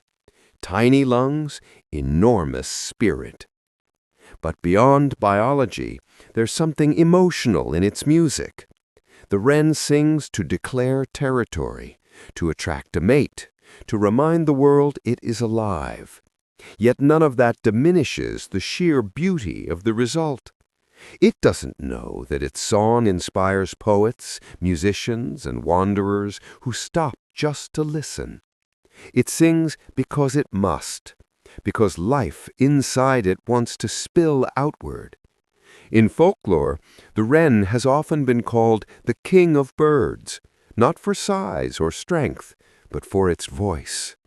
A reminder that greatness doesn't roar. Sometimes it simply sings from the hedges when no one's looking. When the song ends, silence rushes in behind it. Not emptiness, but a kind of awe. The world feels suddenly larger, brighter, more alive. And somewhere in that small patch of green, the wren flutters its wings, satisfied. Its work is done, the morning is awake, and the smallest of creatures has just composed another masterpiece that will never be written down, but always remembered. The air is full of sound, a blizzard of calls, trills, and echoes bouncing off the ice. Thousands of penguins stand shoulder to shoulder, their black and white bodies merging into a restless sea of motion. To human ears, it's chaos, a chorus so overwhelming it feels impossible to separate one voice from another.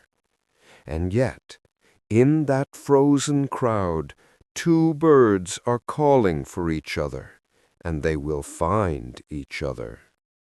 Penguins live some of the noisiest lives in nature. In breeding colonies that can stretch for miles, tens of thousands gather to nest, protect their young, and share warmth. When adults leave to hunt at sea, they can be gone for days, sometimes weeks. When they return, every inch of ice looks the same, every bird nearly identical, but the reunion always happens. The secret is sound. Each penguin has a unique call, as distinct as a human voice or fingerprint. It's built from a personal rhythm and tone that no other bird can copy perfectly.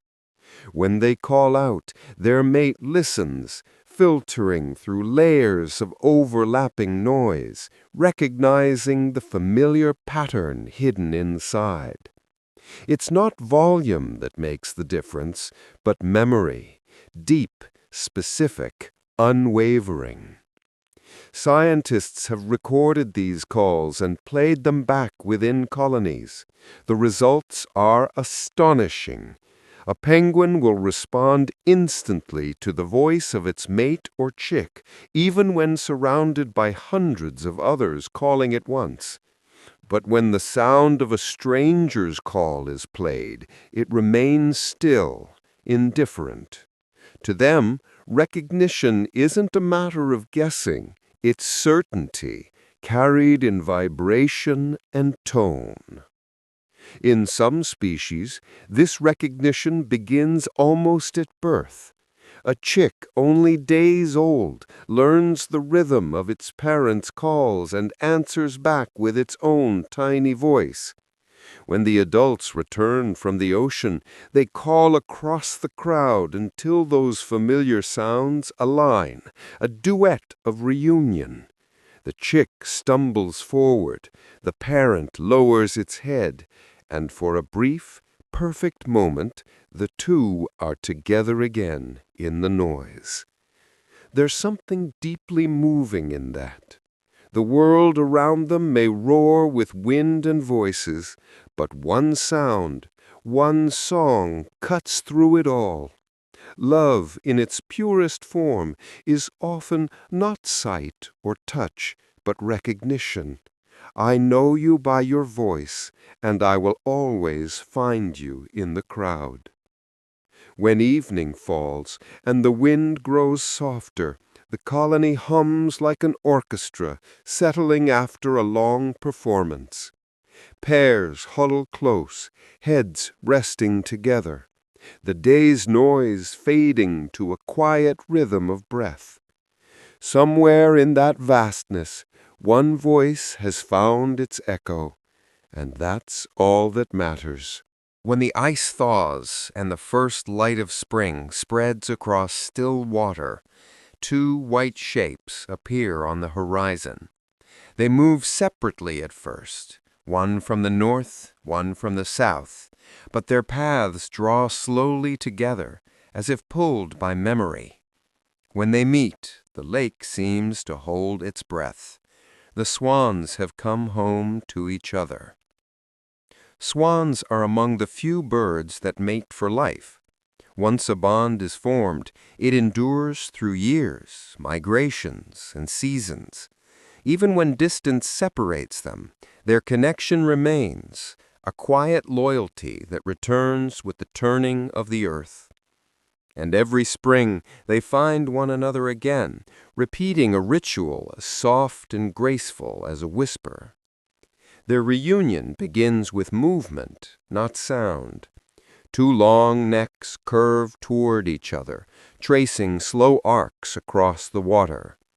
They mirror one another perfectly. Every dip, every turn, every ripple answered in time.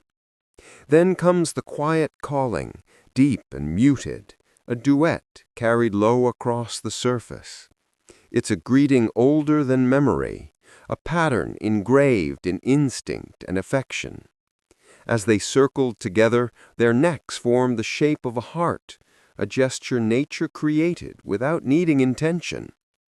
Scientists studying swan pairs have found that these reunions serve both emotion and function. After months apart, the dance helps them reaffirm their partnership and reestablish coordination for nesting and raising young. It's communication made visible, an elegant language of trust and recognition. Each step, each mirrored glide says, I remember you. We are still the same. Swans are devoted parents, working together to build floating nests from reeds and grass. They guard their eggs side by side, taking turns resting and watching. Even in silence, their connection shows, one sleeping, the other keeping watch, always aware of the other's presence. They don't need constant contact. Their bond is steady, understood. In folklore, swans have long symbolized eternal love, not because they are dramatic, but because they are consistent. Their beauty lies not in passion that burns quickly, but in loyalty that endures quietly through time. They teach that affection doesn't always need novelty or noise. Sometimes it lives in returning, again and again, to the same place, the same face, the same song. When evening settles and the light fades from the lake, the swans drift close, their feathers glowing faintly in the dusk. The air is calm, the water still, their movements perfectly synchronized, two souls who have traveled far only to find peace in what is familiar. The next day they will begin nesting again, side by side, as they have every spring. Love for them is not a moment, it is a migration with no end. When a peacock spreads its tail beneath the sun, the world seems to pause. A fan of shimmering eyes opens slowly, each feather alive with blues, greens, and golds that shift as the light moves. It looks like pure color, deep, rich, impossible. But the truth is stranger and even more beautiful. Those hues don't exist in the feathers at all. They are made of light. A peacock's feathers are brown if crushed or ground down. There are no blue or green pigments hiding within them. Instead, the colors we see are born from microscopic structures arranged like tiny prisms along each feather's surface. When sunlight hits them, those structures bend and scatter the light, splitting it into different wavelengths. Our eyes see that scattering as a shimmering color. Change the angle, and the pattern changes too. That's why a peacock never looks the same from one step to the next. It's a living kaleidoscope. This phenomenon is called structural coloration, and it appears throughout nature in butterfly wings, hummingbird throats, and the shells of beetles. But in peacocks, it reaches perfection. A careful layering of microscopic ridges and air pockets that reflect light with extraordinary precision. Each feather holds hundreds of these nanostructures designed to interfere with light waves, amplifying certain colors while canceling others. What remains is brilliance. To the peacock, that brilliance isn't vanity, it's communication. When a male fans his tail before a female, he's not just showing beauty, he's signaling vitality and health. A perfect feather structure reflects light evenly, producing the most intense color. To a peahen's eyes, sensitive to ultraviolet light that humans can't see, the display glows even more vividly, an iridescent language of attraction. Scientists studying these feathers under microscopes often describe them in artistic terms: architecture, design, harmony. They are nature's engineers, shaping light with geometry so fine that it outshines any pigment on earth. No dye, no paint, no jewel truly compares, because this beauty isn't on the surface, it is the surface. And yet, the peacock itself seems unaware of its grandeur. It moves slowly through the shade, colors muted until sunlight catches again, transforming it into brilliance once more. Every flash, every shimmer is the meeting of physics and sunlight, light dancing across matter, turning structure into spectacle. There's something humbling about that what dazzles the eye isn't what's within, but what interacts, a dialogue between light and form, existence and perception. The feather holds no color, and yet it creates infinite shades simply by being shaped a certain way. When night falls and the display closes, all that brilliance folds quietly into brown. But the secret remains, waiting for morning. Proof that even darkness can hold the potential for light, if only the sun will shine again.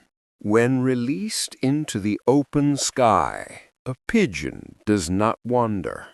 It circles once, twice, and then turns, as if listening to something silent, before flying straight toward home. No map, no signpost, no familiar skyline, yet it knows exactly where to go. For centuries, humans have watched in awe, wondering how such a small bird could find its way across mountains, fields, and oceans.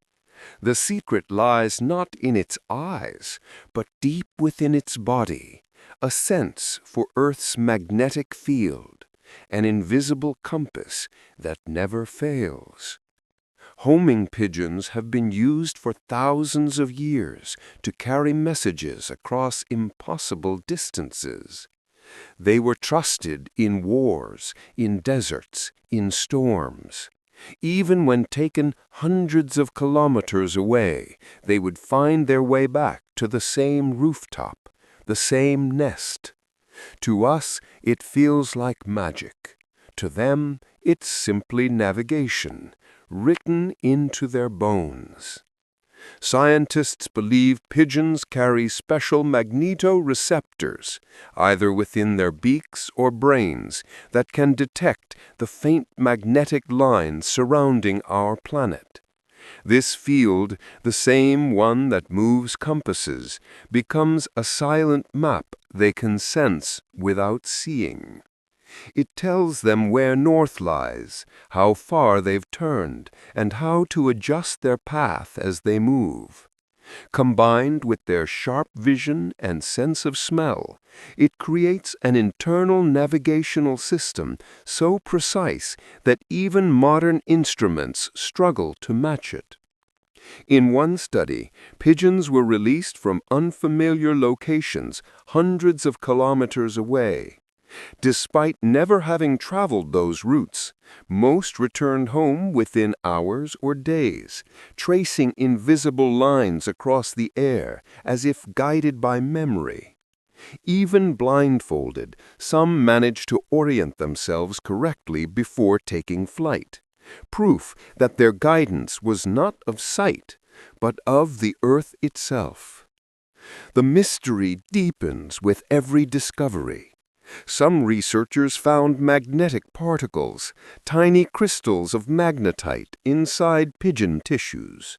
Others discovered specialized neurons that react when the bird's head shifts direction in relation to the planet's field.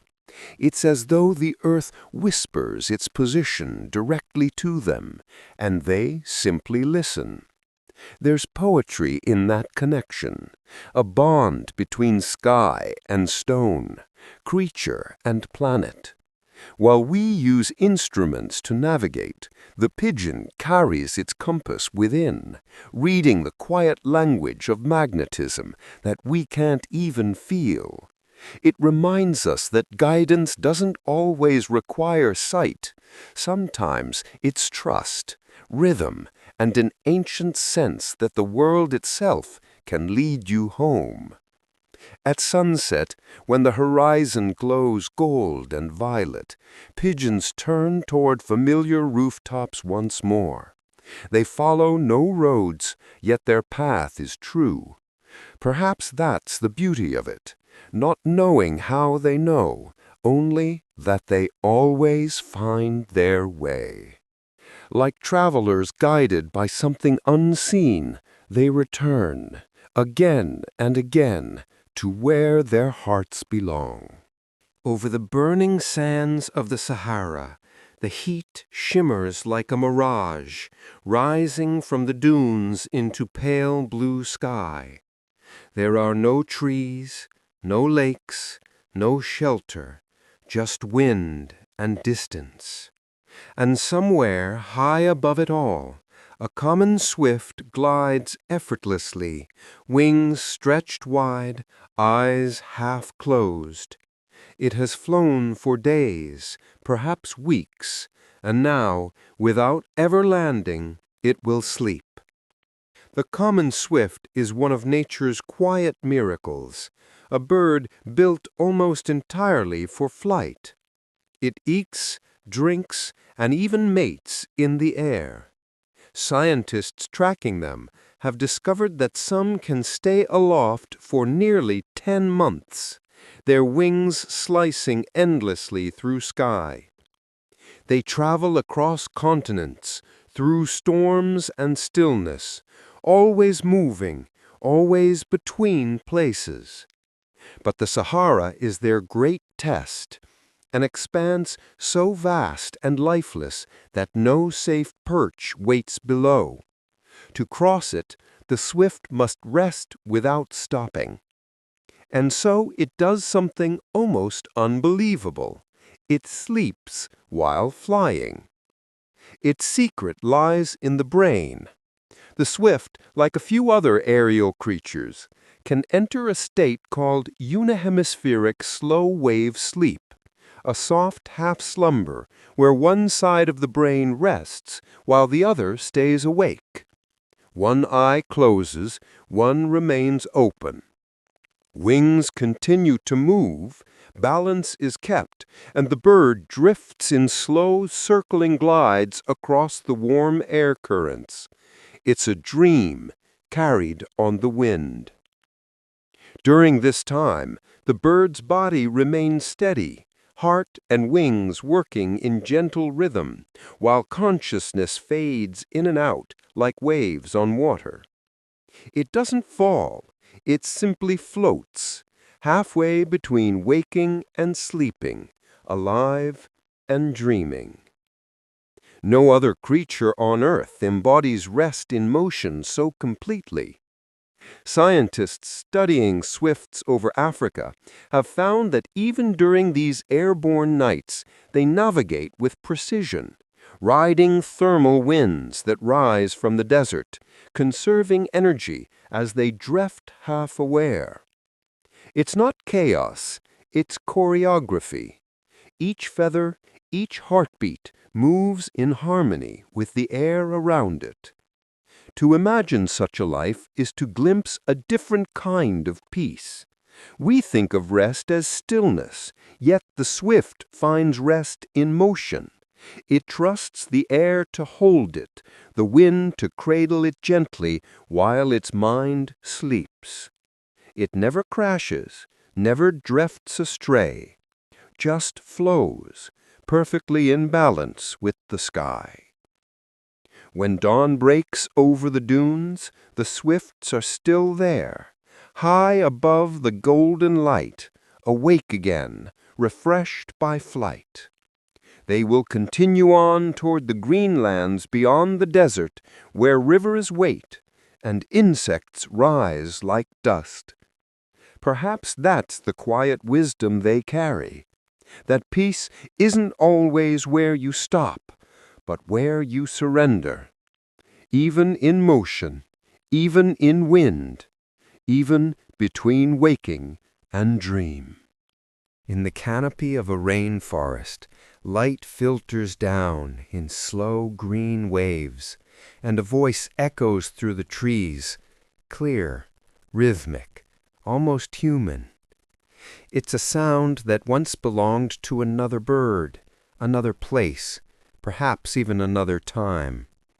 The speaker is a parrot, and within its voice lives the past. Parrots are among the longest-lived birds on Earth. Macaws, cockatoos, and African greys often live for 60 to 80 years, some even longer when cared for. A parrot born today could outlive its keeper, its flockmates, and even the forest around it, yet still carry the same calls, the same songs, the same learned phrases it heard in youth. It is not just living time, it's remembering it. In the wild, parrots don't just mimic sound for fun. Their voices are the threads that tie generations together. Young parrots learn the calls of their group from elders, repeating them until the rhythm becomes second nature. Each flock develops its own distinct dialect, a shared language that marks identity and belonging. When older parrots pass away, their voices live on through the young. In this way, a single note or pattern can travel across decades, carried from one life to another like a story whispered through time. In captivity, their memory can be even more astonishing. Some parrots remember songs, names, and words taught to them 50 years earlier. They recall faces long gone, mimicking laughter or greetings from people they once knew. A gray parrot named Alex studied for decades, not only spoke words but understood them, counting, identifying colors, even answering questions. When he died, scientists mourned not just a bird, but a mind that had met humanity halfway. It's easy to think of mimicry as imitation, but for parrots, it's memory. Their voices are living archives, proof that life, when long enough, becomes a vessel for history. Some wild flocks in South America still echo the calls of ancestors captured centuries ago, their dialects shaped by contact with humans, then passed down ever since. They are speaking about the past without even knowing it. There's a soft melancholy in that, but also beauty. To live 80 years is to see forests change color, skies shift, and storms return. To hear your own voice answered by younger ones repeating the same tones is to witness the cycle of time and belonging. At dusk, as the forest settles, a parrot calls from high above, its voice carrying through the humid air. Another answer, and another, each sound slightly different, yet woven from the same melody. It's more than communication. It's an inheritance, the language of light, air, and memory. Still flying, still alive. On the wide, white tundra, where the wind sighs like distant breath and snow glitters beneath the low sun, a shadow glides silently over the ice. It lands, soft as a whisper, leaving almost no mark. The bird stands perfectly still, white against white, watching, listening. It is a snowy owl, and on its feet are what look like tiny boots made of down. In this frozen world, warmth is everything. Where other creatures burrow or flee the winter, the snowy owl endures it, perfectly adapted to the coldest air on earth. Its feathers are its armor, not just over its body, but over every inch of skin, even its toes. Each foot is wrapped in thick, soft plumage, so dense it feels like fur. When it stands on ice, those feathers insulate against the freezing ground, keeping heat from escaping. They are, quite literally, the owl's built-in snow boots. Most birds have bare legs and toes, but the snowy owls are completely hidden. The feathers there are among the thickest of any bird, layers of warmth wrapped around tendons and bone. When scientists measured their insulation, they found it rivals that of Arctic foxes and hares. The owl can perch for hours on frost-covered rocks or frozen carcasses without harm. Even its wings and body carry this same luxury. Each feather is broad and soft-edged, trapping air to hold in heat and muffle sound. That's why snowy owls can fly through snowstorms in perfect silence, warmth and stealth combined in one breathtaking design. But warmth isn't just comfort, it's survival. The snowy owl spends much of its life in near constant daylight during Arctic summer, then in endless twilight through winter. When lemmings and other prey move beneath the snow, the owl must wait motionless for hours, trusting its feathers to shield it from wind and cold. Its patience would be impossible without that protection. There's something quietly poetic about it, a creature shaped not by escape from harshness, but by acceptance of it. It doesn't fight the snow, it wears it. Its camouflage, its comfort, its silence, all born from the same frozen landscape. From a distance, a snowy owl almost seems like a ghost of the tundra, eyes golden against the pale world, breath invisible in the cold air. But up close you can see the softness of those feathered feet, the delicate detail of warmth written into every contour. It's a reminder that nature's fiercest survivors are often its gentlest. Strength in the Arctic isn't loud or aggressive. It's quiet, still, and warmly dressed. When night falls and the temperature drops to unbearable cold, the snowy owl remains, resting calmly on the snow itself. No shiver, no fear, just soft white feathers pressed against white earth, both perfectly at home in their silence. Across the dry heart of the desert, where wind moves like breath over endless sand, a single bird flies low to the ground. Its wings beat steady, unhurried, carrying not food or nesting twigs, but water. This is the male sand grouse, the desert's quiet courier, and he carries life in his feathers.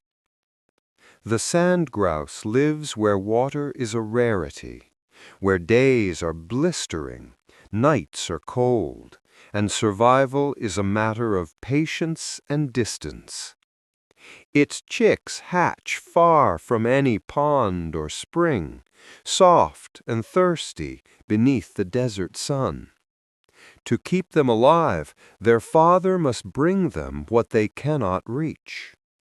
At dawn, he leaves the nest and flies for miles, guided by memory and instinct to a distant water source. When he arrives, he wades into the pool, not to drink, but to soak. He presses his chest and belly feathers beneath the surface, fluttering gently until they are saturated. The water clings to him, not dripping away, but absorbed into special feather structures designed for this single sacred purpose. Each feather acts like a sponge, holding tiny droplets between fine, interlocking barbs. Incredibly, he can carry nearly 1/10 of his body weight in water this way, enough to sustain his chicks for the day. Then, with a final shake, he lifts from the pool and turns back toward the horizon, heavy with life. The journey home is long, often under rising heat, but he does not rest. He lands at the nest, calls softly, and lowers himself so the chicks can rush forward. They press their small beaks into his damp feathers and drink, drop by drop, carefully, gratefully. It is a scene both tender and astonishing.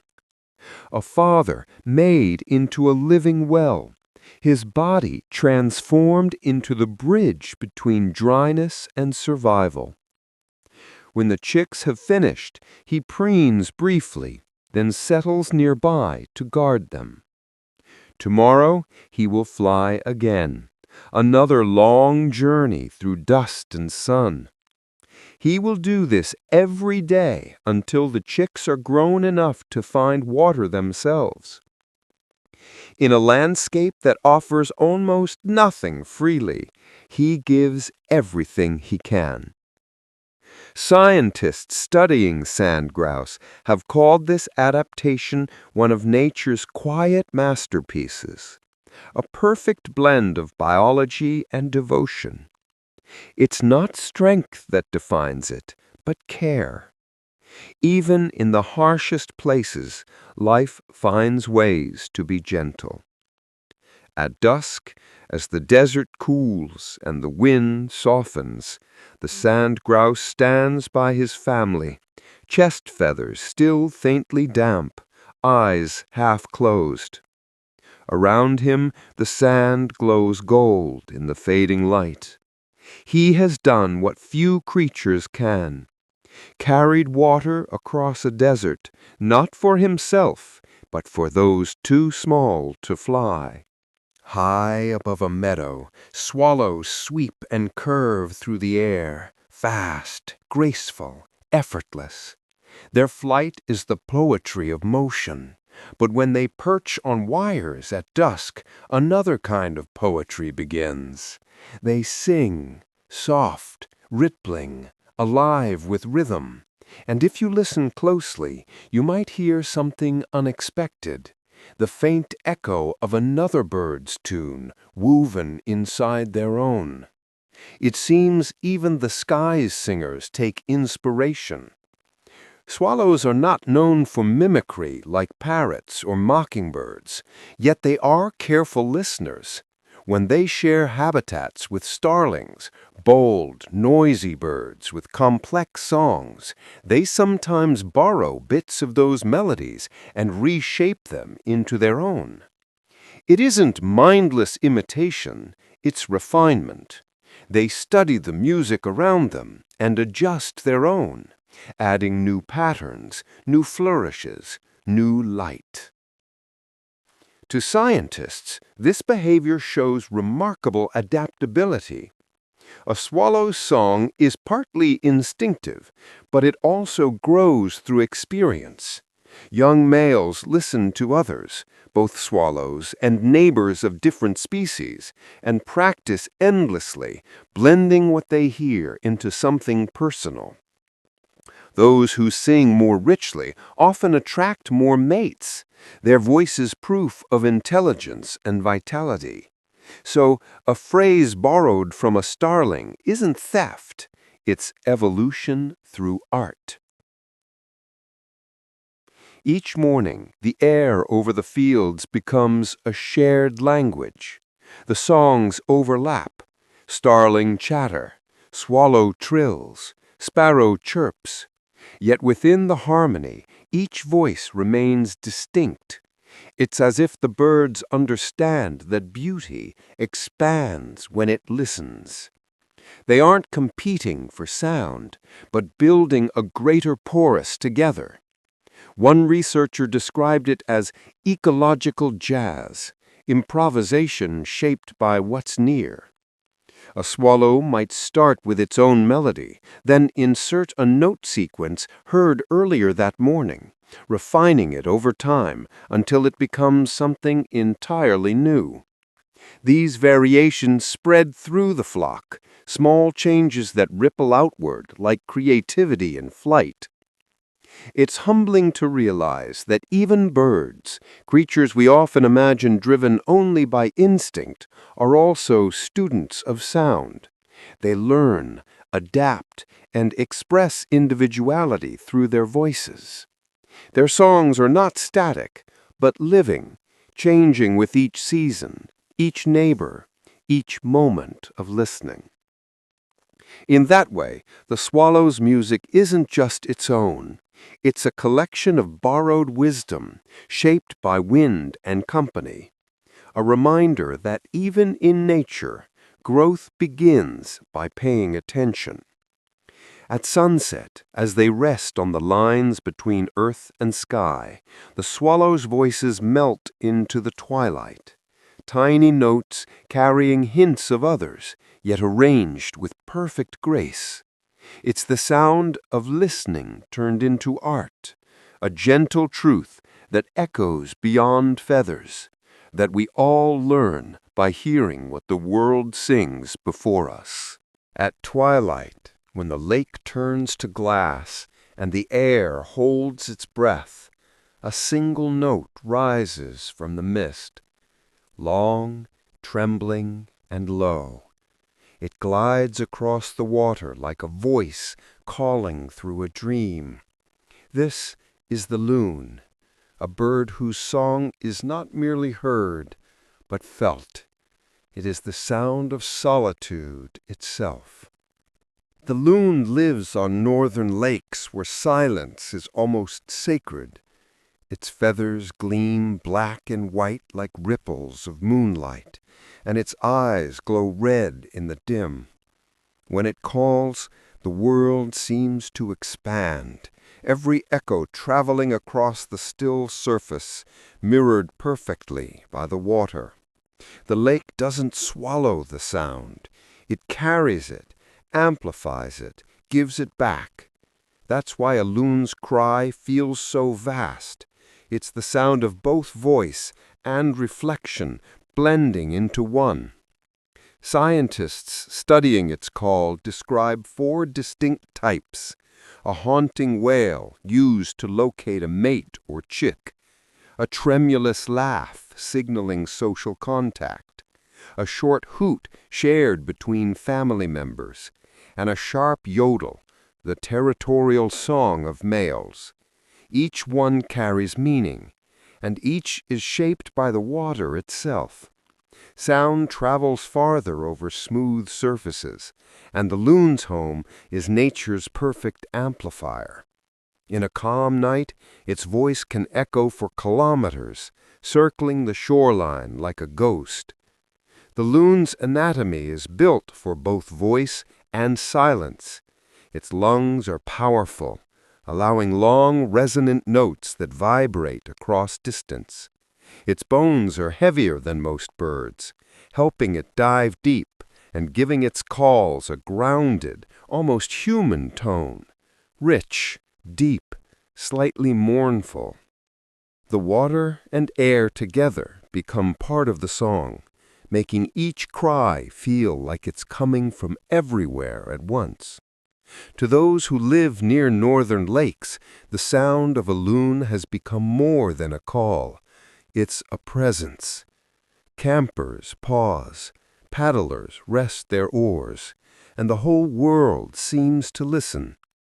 It's been called lonely, eerie, even melancholy, but perhaps that's because it speaks the language of stillness, a voice that belongs to the quiet spaces most of us have forgotten how to hear. Indigenous stories often describe the loon as a messenger between worlds, the one who calls across boundaries, from water to sky, from life to spirit. Its song is said to bring calm, to remind listeners of balance and belonging. When night deepens and stars begin to gather above the tree line, the loon calls again, softer now, as if speaking only to the moon. The echo returns once more, slower this time, fading into distance until only silence remains. But the feeling lingers, a sound shaped by solitude, carried by still water, reminding the world that even loneliness, when given voice, can become something beautiful. When dawn breaks and sunlight spills over the fields, the world looks soft and familiar to us, green, gold, blue, and warm. But to the birds already awake and singing, that same world glows in colors we can't even imagine. To them, every petal, every feather, every ripple of air holds shades that lie beyond our sight. Where we see beauty, they see brilliance. Birds live in a richer spectrum of light. Human eyes have 3 kinds of color receptors: red, green, and blue. Birds have 4, the 4th tuned to ultraviolet. This single difference opens an entirely new dimension of color. What looks to us like a plain white flower may blaze with ultraviolet patterns, invisible markings that guide them straight to nectar. Where we see a soft yellow petal, they see paths, arrows, and glowing edges painted in light beyond our reach. Feathers, too, tell secrets we can't see. To human eyes, the plumage of many birds seems simple, brown, gray, or muted blue. But under ultraviolet light, those same feathers shimmer with hidden signals. Male and female birds that appear identical to us often glow differently to each other. A peacock's tail, already magnificent, becomes something almost divine in their spectrum. Flashes of light layered upon color, shifting with every angle of the sun. Scientists have studied this hidden world with special cameras that capture ultraviolet reflection, revealing a landscape of unseen radiance.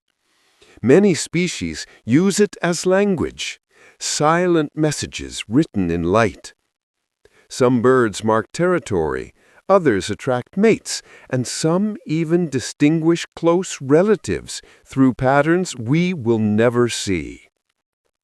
A simple blackbird under morning sun may carry a subtle sheen of violet, unseen by our eyes, yet vivid to another bird nearby. Even the sky looks different to them. While we see a smooth gradient from blue to white, they see swirling ultraviolet textures, invisible constellations of brightness that help them navigate. They use these patterns to orient themselves, reading sunlight as if it were a map.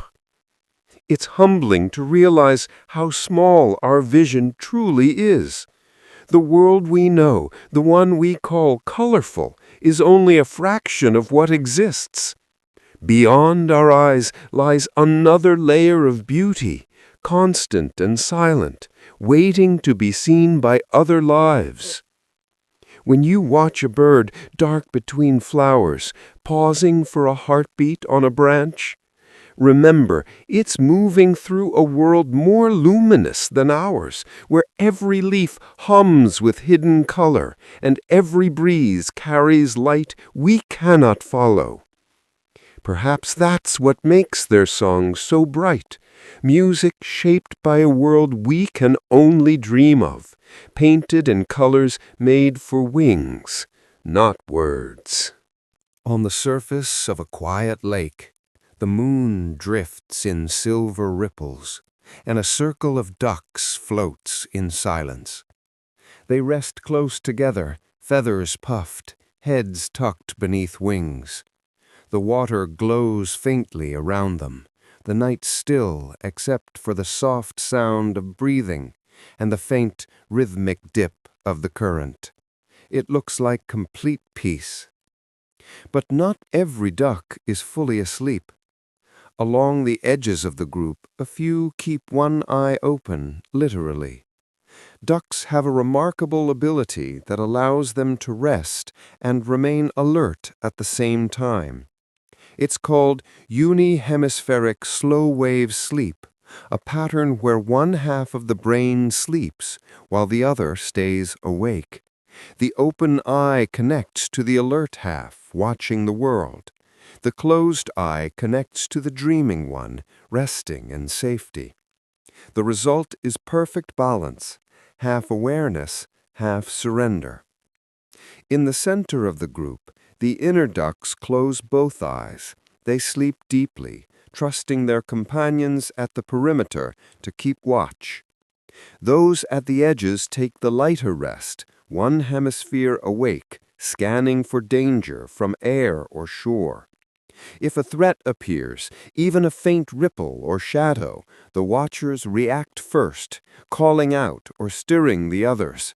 Within seconds, the entire group wakes, wings ready. This pattern shifts through the night. When dawn nears, the ducks change position. Those who kept watch move inward to sleep fully, and others drift to the outside to take their turn. No leader commands this. It happens naturally, rhythmically, a silent choreography shaped by centuries of survival.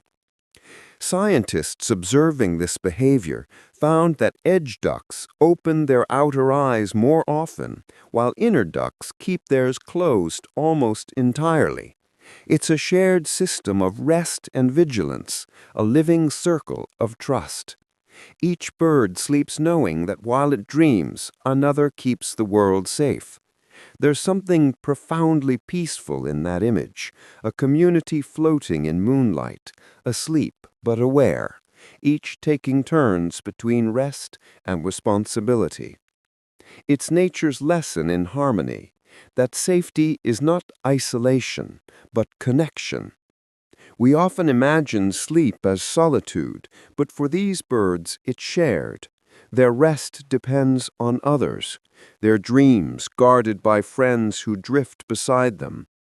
And in the gentle rocking of the water, peace becomes something collective, a balance between calm and care. When morning comes, light spills over the reeds, and the ducks stretch their wings. The watchers close both eyes for a brief moment, finally still, while others take up the task of looking outward. The lake reflects the sky, the circle widens, and the rhythm continues. Even in the quietest corners of nature, there's always someone awake, watching over the dreamers. On the endless white plain of Antarctica, the wind moves like a living thing, low, constant, unbroken. The horizon shimmers in the cold, and scattered across the ice are small, dark shapes gathered in clusters. They tremble, huddle, shift. These are penguin chicks, standing together while their parents are far away, fishing in the frozen sea. Their circle is called a creche, nature's nursery of warmth and patience. When penguin chicks hatch, they are covered not in sleek, waterproof feathers, but in soft gray down that offers little protection from the cold. While their parents take turns feeding them, there comes a time when both must leave to find food. The chicks, too young to follow and too fragile to stand alone, must depend on one another. So they gather, dozens, sometimes hundreds, pressing close until the air between them turns warm. Inside the creche, each chick becomes part of something larger. They share body heat, leaning into one another, taking turns at the outer edge where the wind bites hardest. Those in the middle stay sheltered, then rotate outward so that all survive the long, bitter hours. It's a quiet rhythm, a small choreography of survival, the wisdom of togetherness written into instinct. While they wait, the adults are miles away at sea, diving deep for fish and krill. The journey can take days, and the chicks endure through storms and frost, protected not by walls or nests, but by each other. No single bird could withstand that cold, yet 100, breathing and standing side by side, create enough warmth to endure. When the parents finally return, they walk through the crowded rookery, calling out across the noise. To us it sounds like chaos, thousands of voices overlapping in the wind. But each chick knows the precise tone and rhythm of its own parents' call. They lift their heads, respond with a tiny cry, and within moments families reunite in the vast white expanse. The returning parent feeds the chick with the food carried inside its throat, a small miracle of timing and recognition in a landscape where all else looks the same. Scientists studying these gatherings often describe them as living blankets, shifting and breathing together. It's one of nature's most touching forms of cooperation, survival through shared warmth, safety through community. There's quiet poetry in that. In a place where life should not exist, comfort is not found alone. The cold that could kill becomes bearable only through closeness. When the storm passes, the chicks stir again, the circle loosening under a weak sun. Their parents will leave once more, and they will wait again, side by side, tiny hearts beating in rhythm with the frozen world. Even here, at the edge of life, warmth still exists, not from fire, but from each other.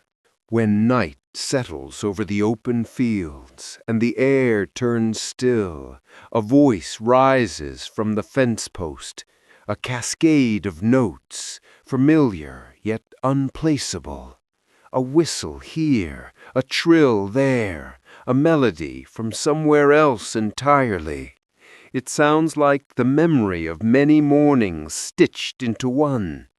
The singer is a mockingbird, and its song is made of everything it has ever heard.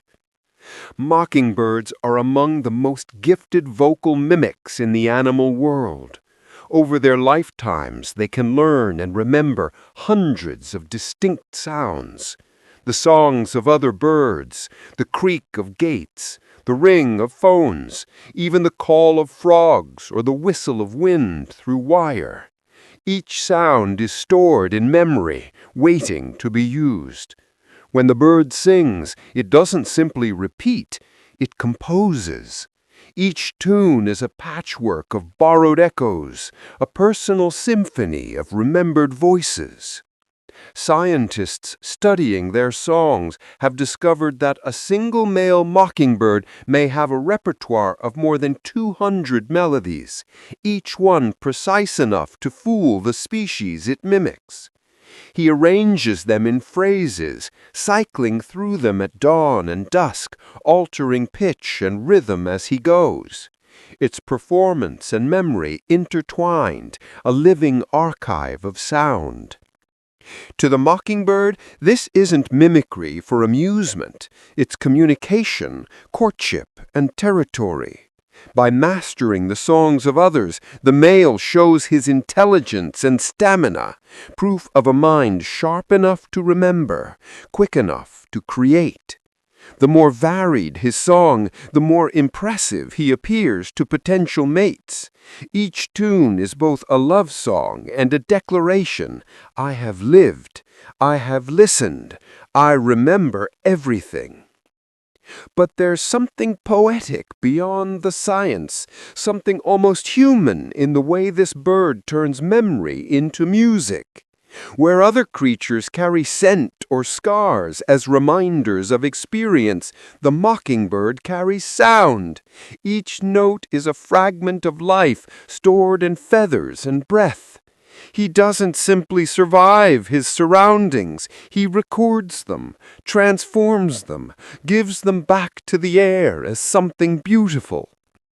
When night deepens and other birds fall silent, the mockingbird continues. Sometimes he perches under moonlight, repeating a fragment of a tune heard days or years ago. It's as if he can't help but relive it, shaping memory into rhythm, keeping the world alive through sound. And perhaps that's his quiet gift, to remind us that what we hear, what we remember, becomes part of who we are. The mockingbird doesn't forget. He gathers, he builds, he sings the story of everything that ever passed through his ears.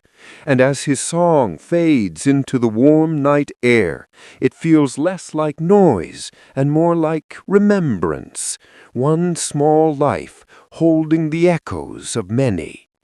Every autumn, when the air cools and the days grow shorter, the skies begin to move. Flocks rise like drifting constellations, cranes, swallows, warblers, geese, all tracing invisible routes across the world. It's easy to believe they're fleeing the cold, but that isn't the full story. What they're really chasing is light. Bird migration is one of the most astonishing rhythms in nature. Not a random escape from winter, but a precise pursuit of daylight and food.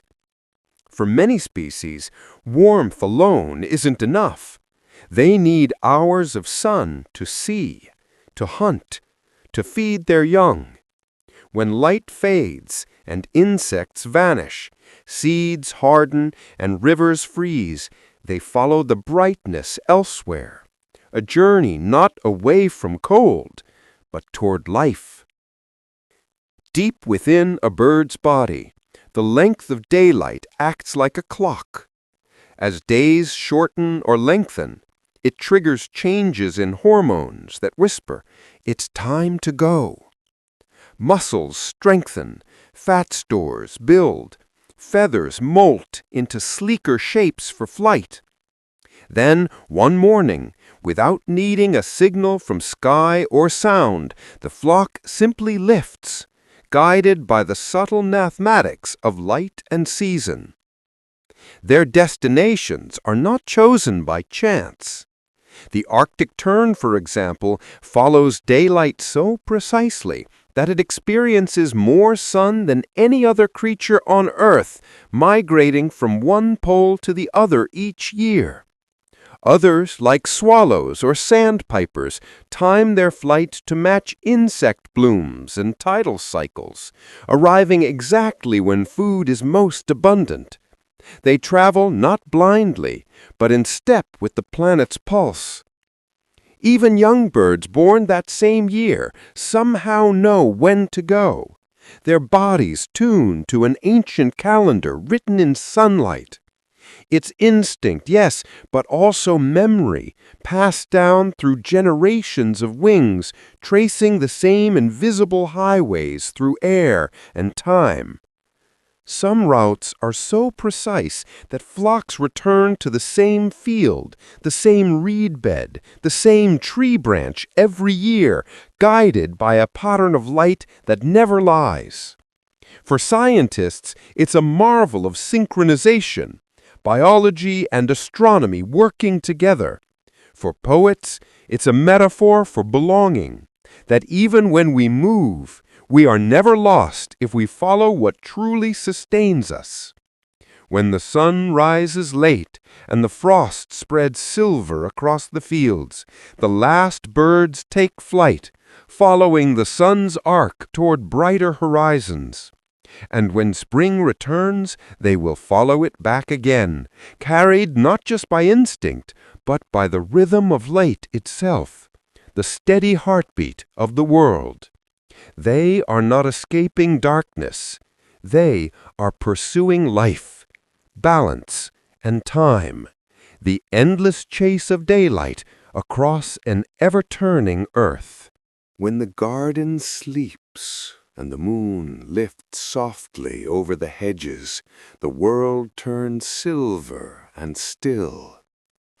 To human eyes, the robin becomes a shadow, a small shape perched on a branch, chest darkened by the absence of daylight. But to another robin passing by, that familiar red breast still glows faintly in the quiet night. It's a signal meant for bird eyes alone, a secret light we cannot see. The color that gives the robin its name isn't just red.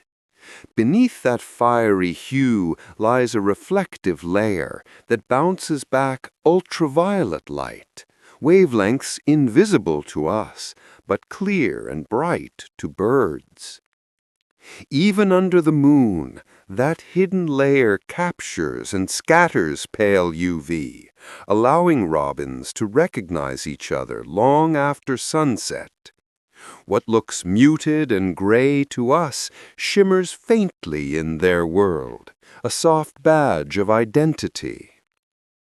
Birds see light differently from humans.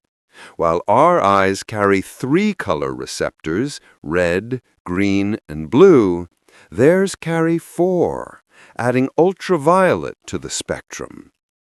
That extra channel turns the ordinary into the radiant. To a robin, another's chest isn't merely red, it's layered with depth, tone, and ultraviolet shimmer. It's a small lantern of warmth against the cool backdrop of night. Scientists studying robins under UV-sensitive cameras found that even in dim light, their plumage reflects enough to be seen clearly by others of their kind. It's more than beauty, it's communication. The faint glow helps mates or rivals identify each other during twilight hours, when songs still echo softly between trees. Territory, partnership, and recognition all depend on seeing what the dark hides from us. To imagine this hidden world is to realize how narrow our own vision is. We walk through moonlight thinking it gentle and colorless, while above and around us other eyes perceive a quiet brilliance, a luminous layer of the living world. Every feather, every petal, every glimmer of dew might look entirely different through those ultraviolet lenses. The robin's faint glow under moonlight reminds us that beauty doesn't disappear when we stop seeing it. It simply shifts into another language of light. A world can be full of color even in darkness, just not for us. So when you catch sight of a robin perched under the silver sky, know that it is not alone in its quiet glow. Somewhere nearby, another robin sees it clearly, its breast shining softly like an ember in the cool night air. Two small creatures in the dark, recognizing one another by light invisible to us, keeping their secret beneath the moon. In the soft light of early morning, when the air is still and the world hasn't quite decided to wake, a gentle sound drifts from the rooftops. Coo, coo, coo. It's the voice of a dove, and in that slow, rolling rhythm lies something deeper than song. Each coo is a breath of calm, for the bird itself and for those who listen. The dove's coo isn't just communication, it's a form of self-regulation. When scientists studied their calls, they found something remarkable. As the dove coos, its heart rate slows. Each note seems to soothe its own body, steadying breath and pulse. It's not an act of excitement, but of peace. The bird's calm voice literally creates calm within. The sound itself carries that same rhythm outward. Low-frequency tones, like the dove's coo, have a measurable effect on the human nervous system. They slow our breathing, lower blood pressure, and ease the heart's tempo ever so slightly. That's why the sound feels like morning softness made audible, gentle, familiar, impossible to rush. Even without understanding its language, our bodies recognize its intention. Be still. To doves, cooing is more than music. It's how they comfort mates, claim territory, and keep connection. Paired doves often sit close, exchanging quiet coos back and forth, not loud calls, but whispers of reassurance.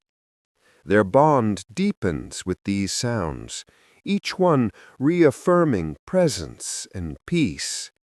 It's a conversation made of rhythm instead of words. Their anatomy supports this serenity.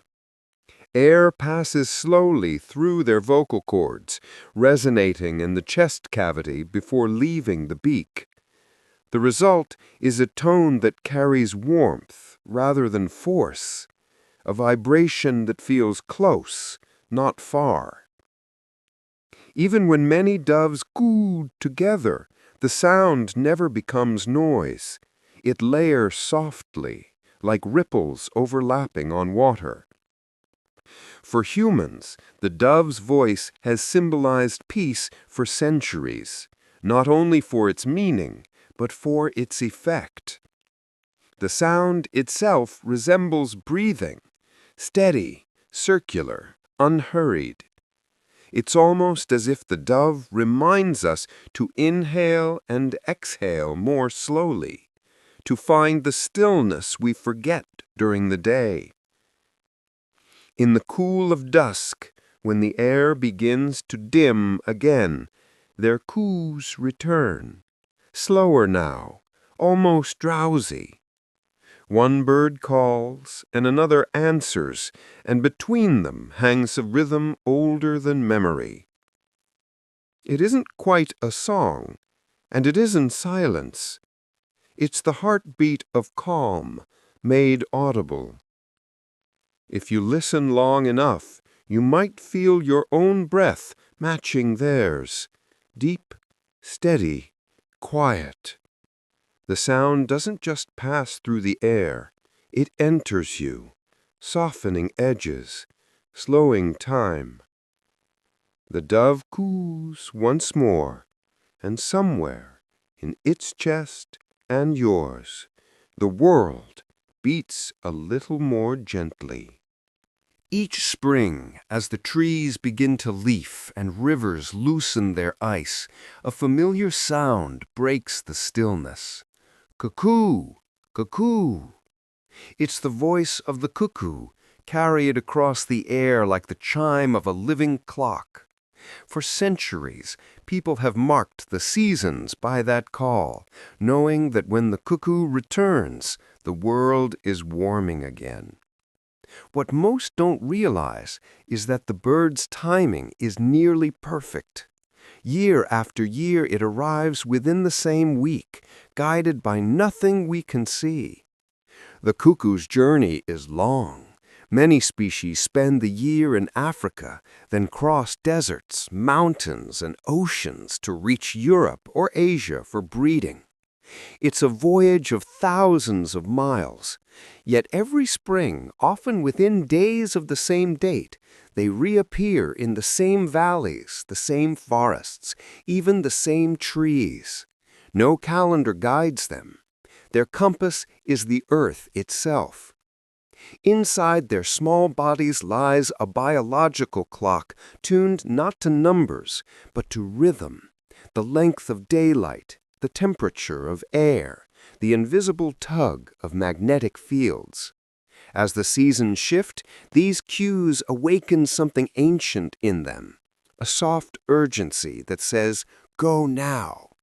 They follow the path of the sun and the pulse of the planet, flying across continents with timing so precise it rivals the watches we build to measure time artificially. Scientists who have tracked cuckoos with tiny satellite tags have been astonished. Individual birds released thousands of miles apart often depart and arrive within days of each other, sometimes returning to the very same patch of forest. The precision doesn't waver even across years, as if their migration is written not just in memory, but in the turning of the earth itself. The cuckoo's punctuality has shaped folklore for centuries. In old Europe, the first cuckoo of spring was thought to predict fortune. Its arrival marked the true start of warmth, harvest, and renewal. Farmers listened to it as they might for the toll of a bell announcing a new season. Even the cuckoo clock, that quiet symbol of order, took its name from this bird that never loses track of time. But beyond all symbolism, the cuckoo's journey is something quietly humbling. It reminds us that time doesn't only exist on our wrists or calendars. It lives in wings, in instinct, in the returning of life to familiar places.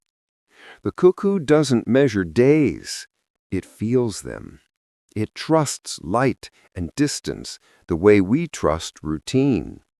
So when spring returns and you hear that clear rhythmic call echoing through the woods, know that it's not coincidence.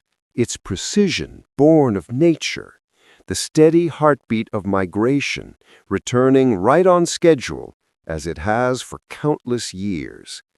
The cuckoo's song isn't just sound, it's time itself, calling home. Over the restless sea, the air is alive with movement, invisible waves rising from the water's surface. A lone seagull drifts above them, wings stretched wide, body almost motionless. It barely flaps, barely shifts, yet it stays suspended, held by something unseen. To watch it is to see the art of doing almost nothing, and doing it perfectly. Seagulls are masters of soaring flight. They understand the wind the way a swimmer understands water, feeling its weight and flow with every feather. Above cliffs, dunes, and open waves, columns of warm air, called updrafts, rise upward. The gull spreads its wings into these invisible streams and lets them carry its weight.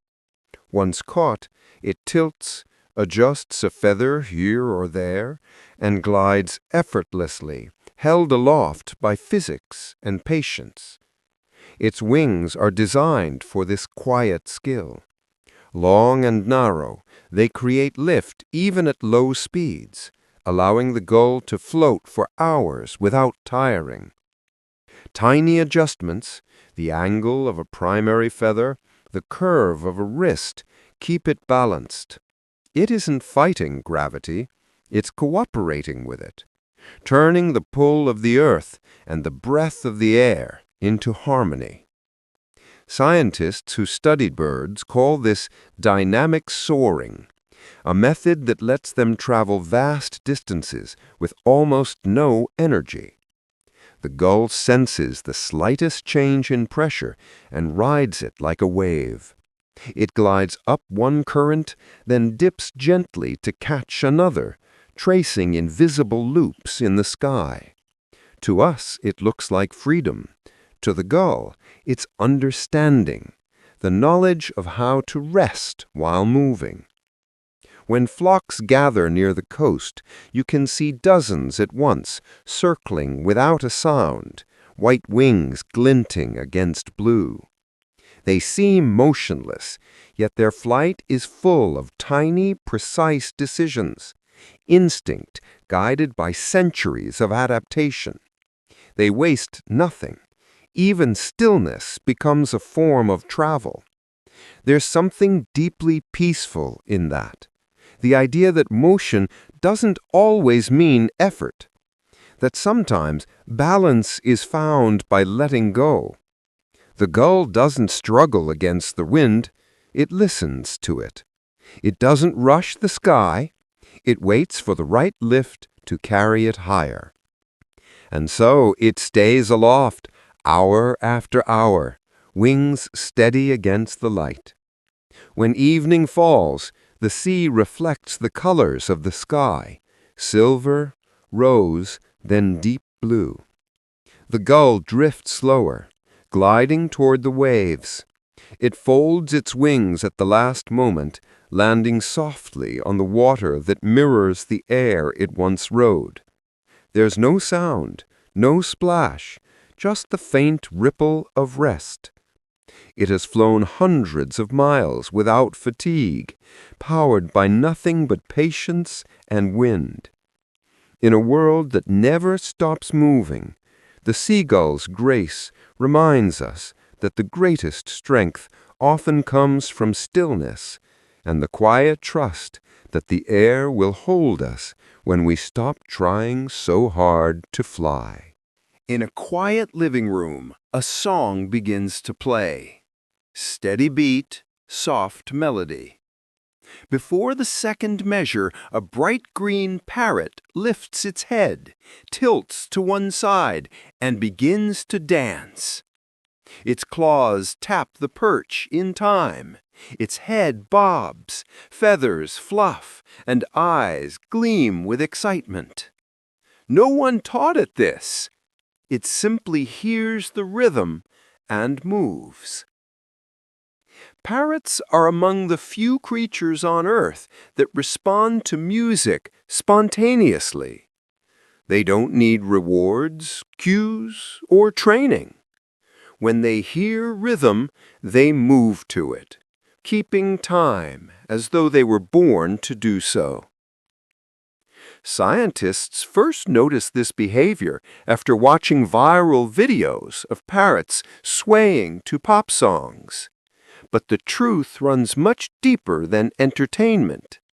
It's built into their biology. Like humans, parrots are vocal learners. They can mimic sounds, speech, and melody, abilities that depend on precise timing within the brain. That same neural network allows them to detect rhythm and predict beats ahead of time. So when music begins, something in them recognizes structure, the invisible pulse that turns sound into pattern. Their bodies can't help but join in. In laboratory studies, parrots like the famous Snowball, a sulfur-crested cockatoo, have shown that they can adjust their movements to match changing tempos. When the music speeds up, they move faster. When it slows, they follow.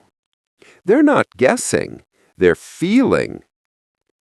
This kind of synchronization was once thought to belong only to humans and a few primates, but parrots proved otherwise. Rhythm lives in feathers, too. What's even more enchanting is the emotion behind it. When a parrot dances, it isn't acting out of instinct alone. It seems genuinely engaged, enjoying the act, the sound, the shared energy. Owners often describe them as joyful, their movements playful, spontaneous, full of character. It's not performance, it's participation. In the wild, this connection might have deeper roots. Parrots use rhythm and mimicry to bond with their flocks, keeping calls in sync, matching timing like a choir of wings.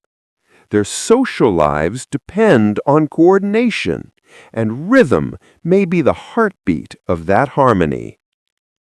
To think that a creature from the forests of South America or the islands of Indonesia can find pleasure in the same pulse that makes us tap our feet, it's quietly profound.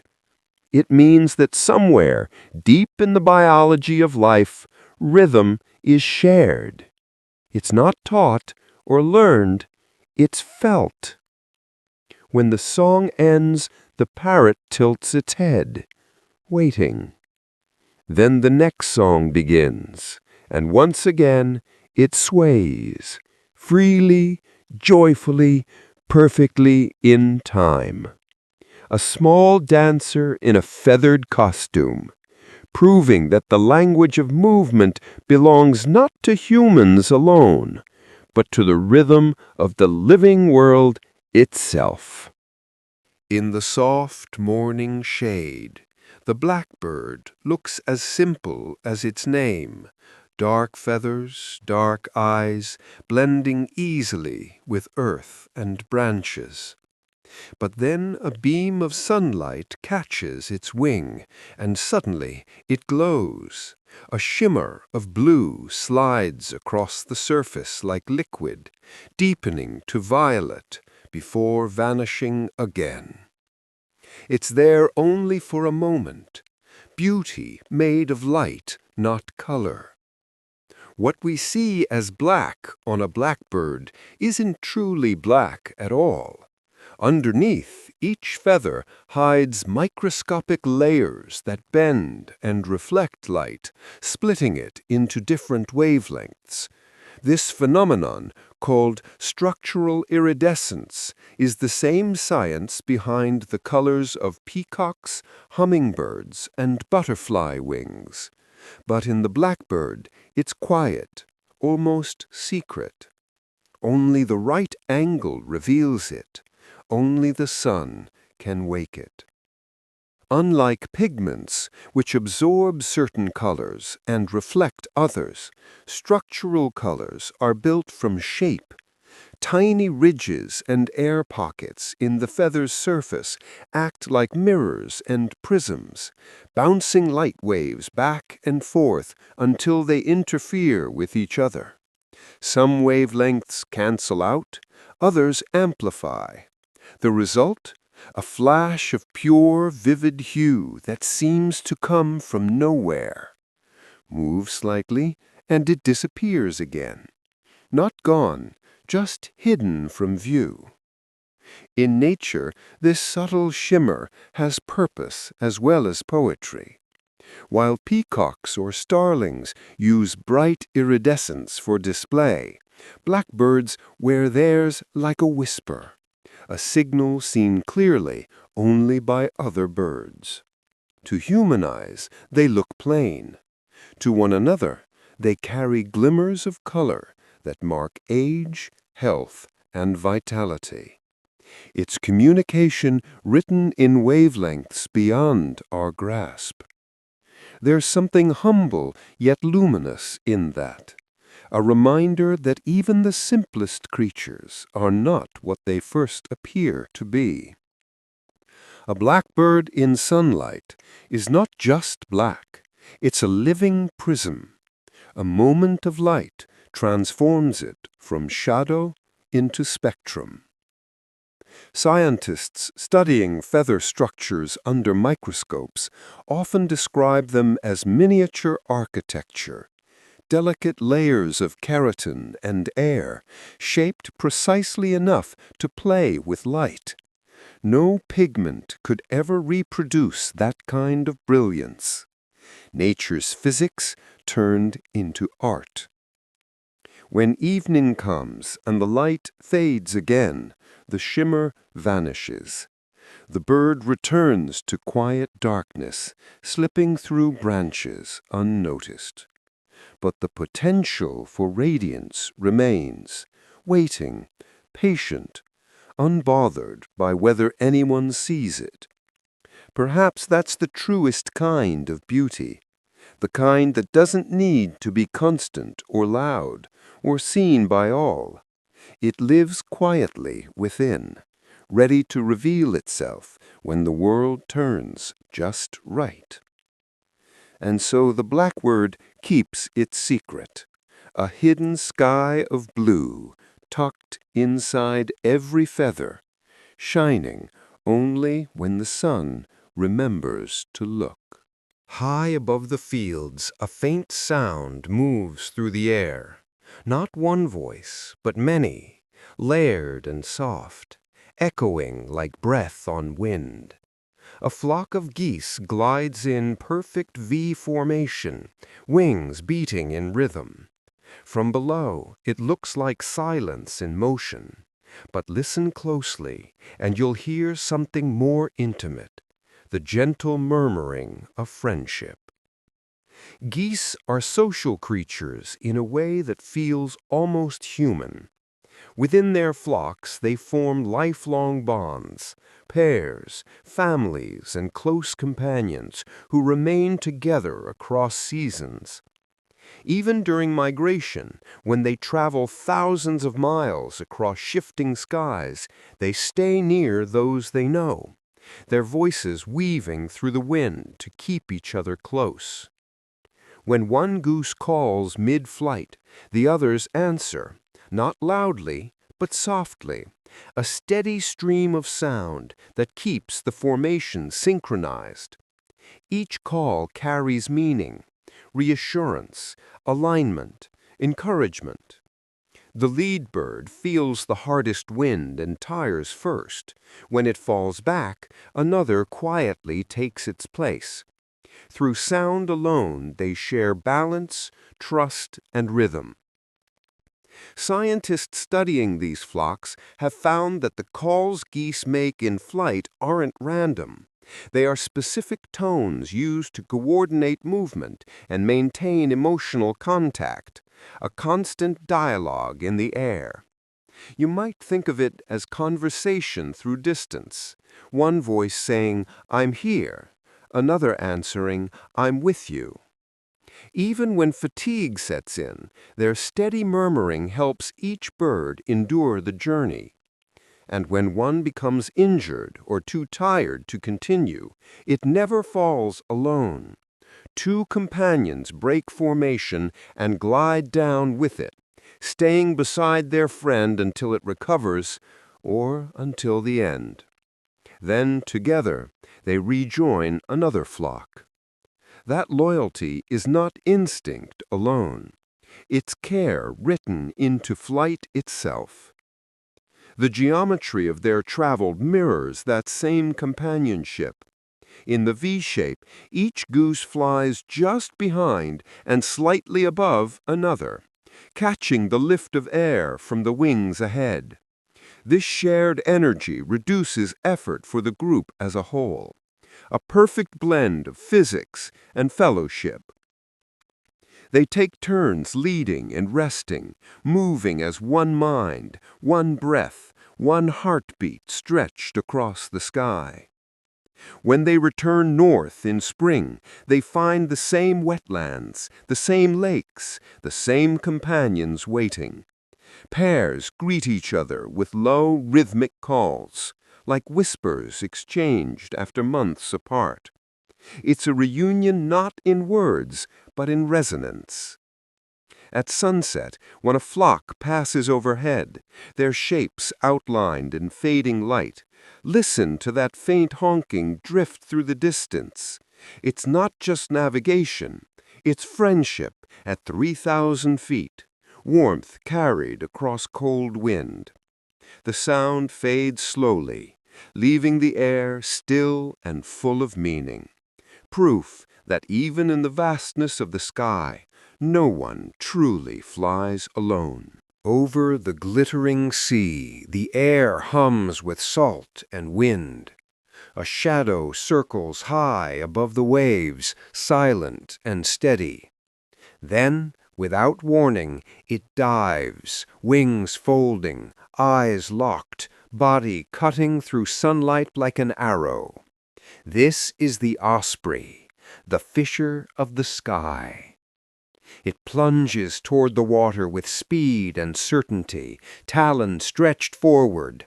The surface breaks in a burst of silver spray. When it rises again, a fish gleams between its claws, still struggling, shining like a shard of sun. Few hunters on earth combine such precision, strength, and grace. The secret lies in the osprey's feet. Unlike most birds, the osprey has reversible outer toes. Where other raptors grip with 3 toes forward and 1 back, the osprey can rotate 1 toe to hold 2 forward, 2 backward, forming a perfect X-shaped grasp. This allows it to clutch slippery fish from any angle, locking its prey securely even as it lifts from the water's drag. Tiny barbs line its talon pads, gripping scales like hooks on silk. It is engineering so precise it borders on art. Every part of the osprey's body works in harmony for this single purpose. Its nostrils close upon impact with water, protecting it from the splash. Its wings curve forward as it lifts off, shaking droplets mid-flight. Even its feathers are specially oiled to resist soaking, allowing it to rise heavy with prey, yet unburdened by water. Each catch is a test of balance, strength against gravity, air against sea. Scientists studying ospreys have recorded their success rate at nearly 70%, astonishing for a hunter that dives from heights of up to 40 meters. But perhaps the most elegant detail is what happens next. Once the bird steadies in the air, it rotates the fish in its claws so that the head faces forward, aligning it perfectly with the wind. This reduces drag, making flight easier and faster, a pilot's instinct built into instinct itself. It's no wonder many cultures have called the osprey a symbol of precision and clarity, a creature that sees, acts, and trusts its own design. Its eyes are made to filter light through water's distortion, its body timed to strike at exactly the right moment between reflection and reality. Nothing is wasted. At dusk, when the waves soften and the sky burns gold, an osprey circles again, patient, poised, endless in its rhythm. Each dive is the same, yet never the same. A lifetime of practice refined by generations before it. When it rises with another flash of silver, the sea drips from its wings like jewels. There is no triumph, no struggle, only balance, perfection, quiet and complete, written on air and water.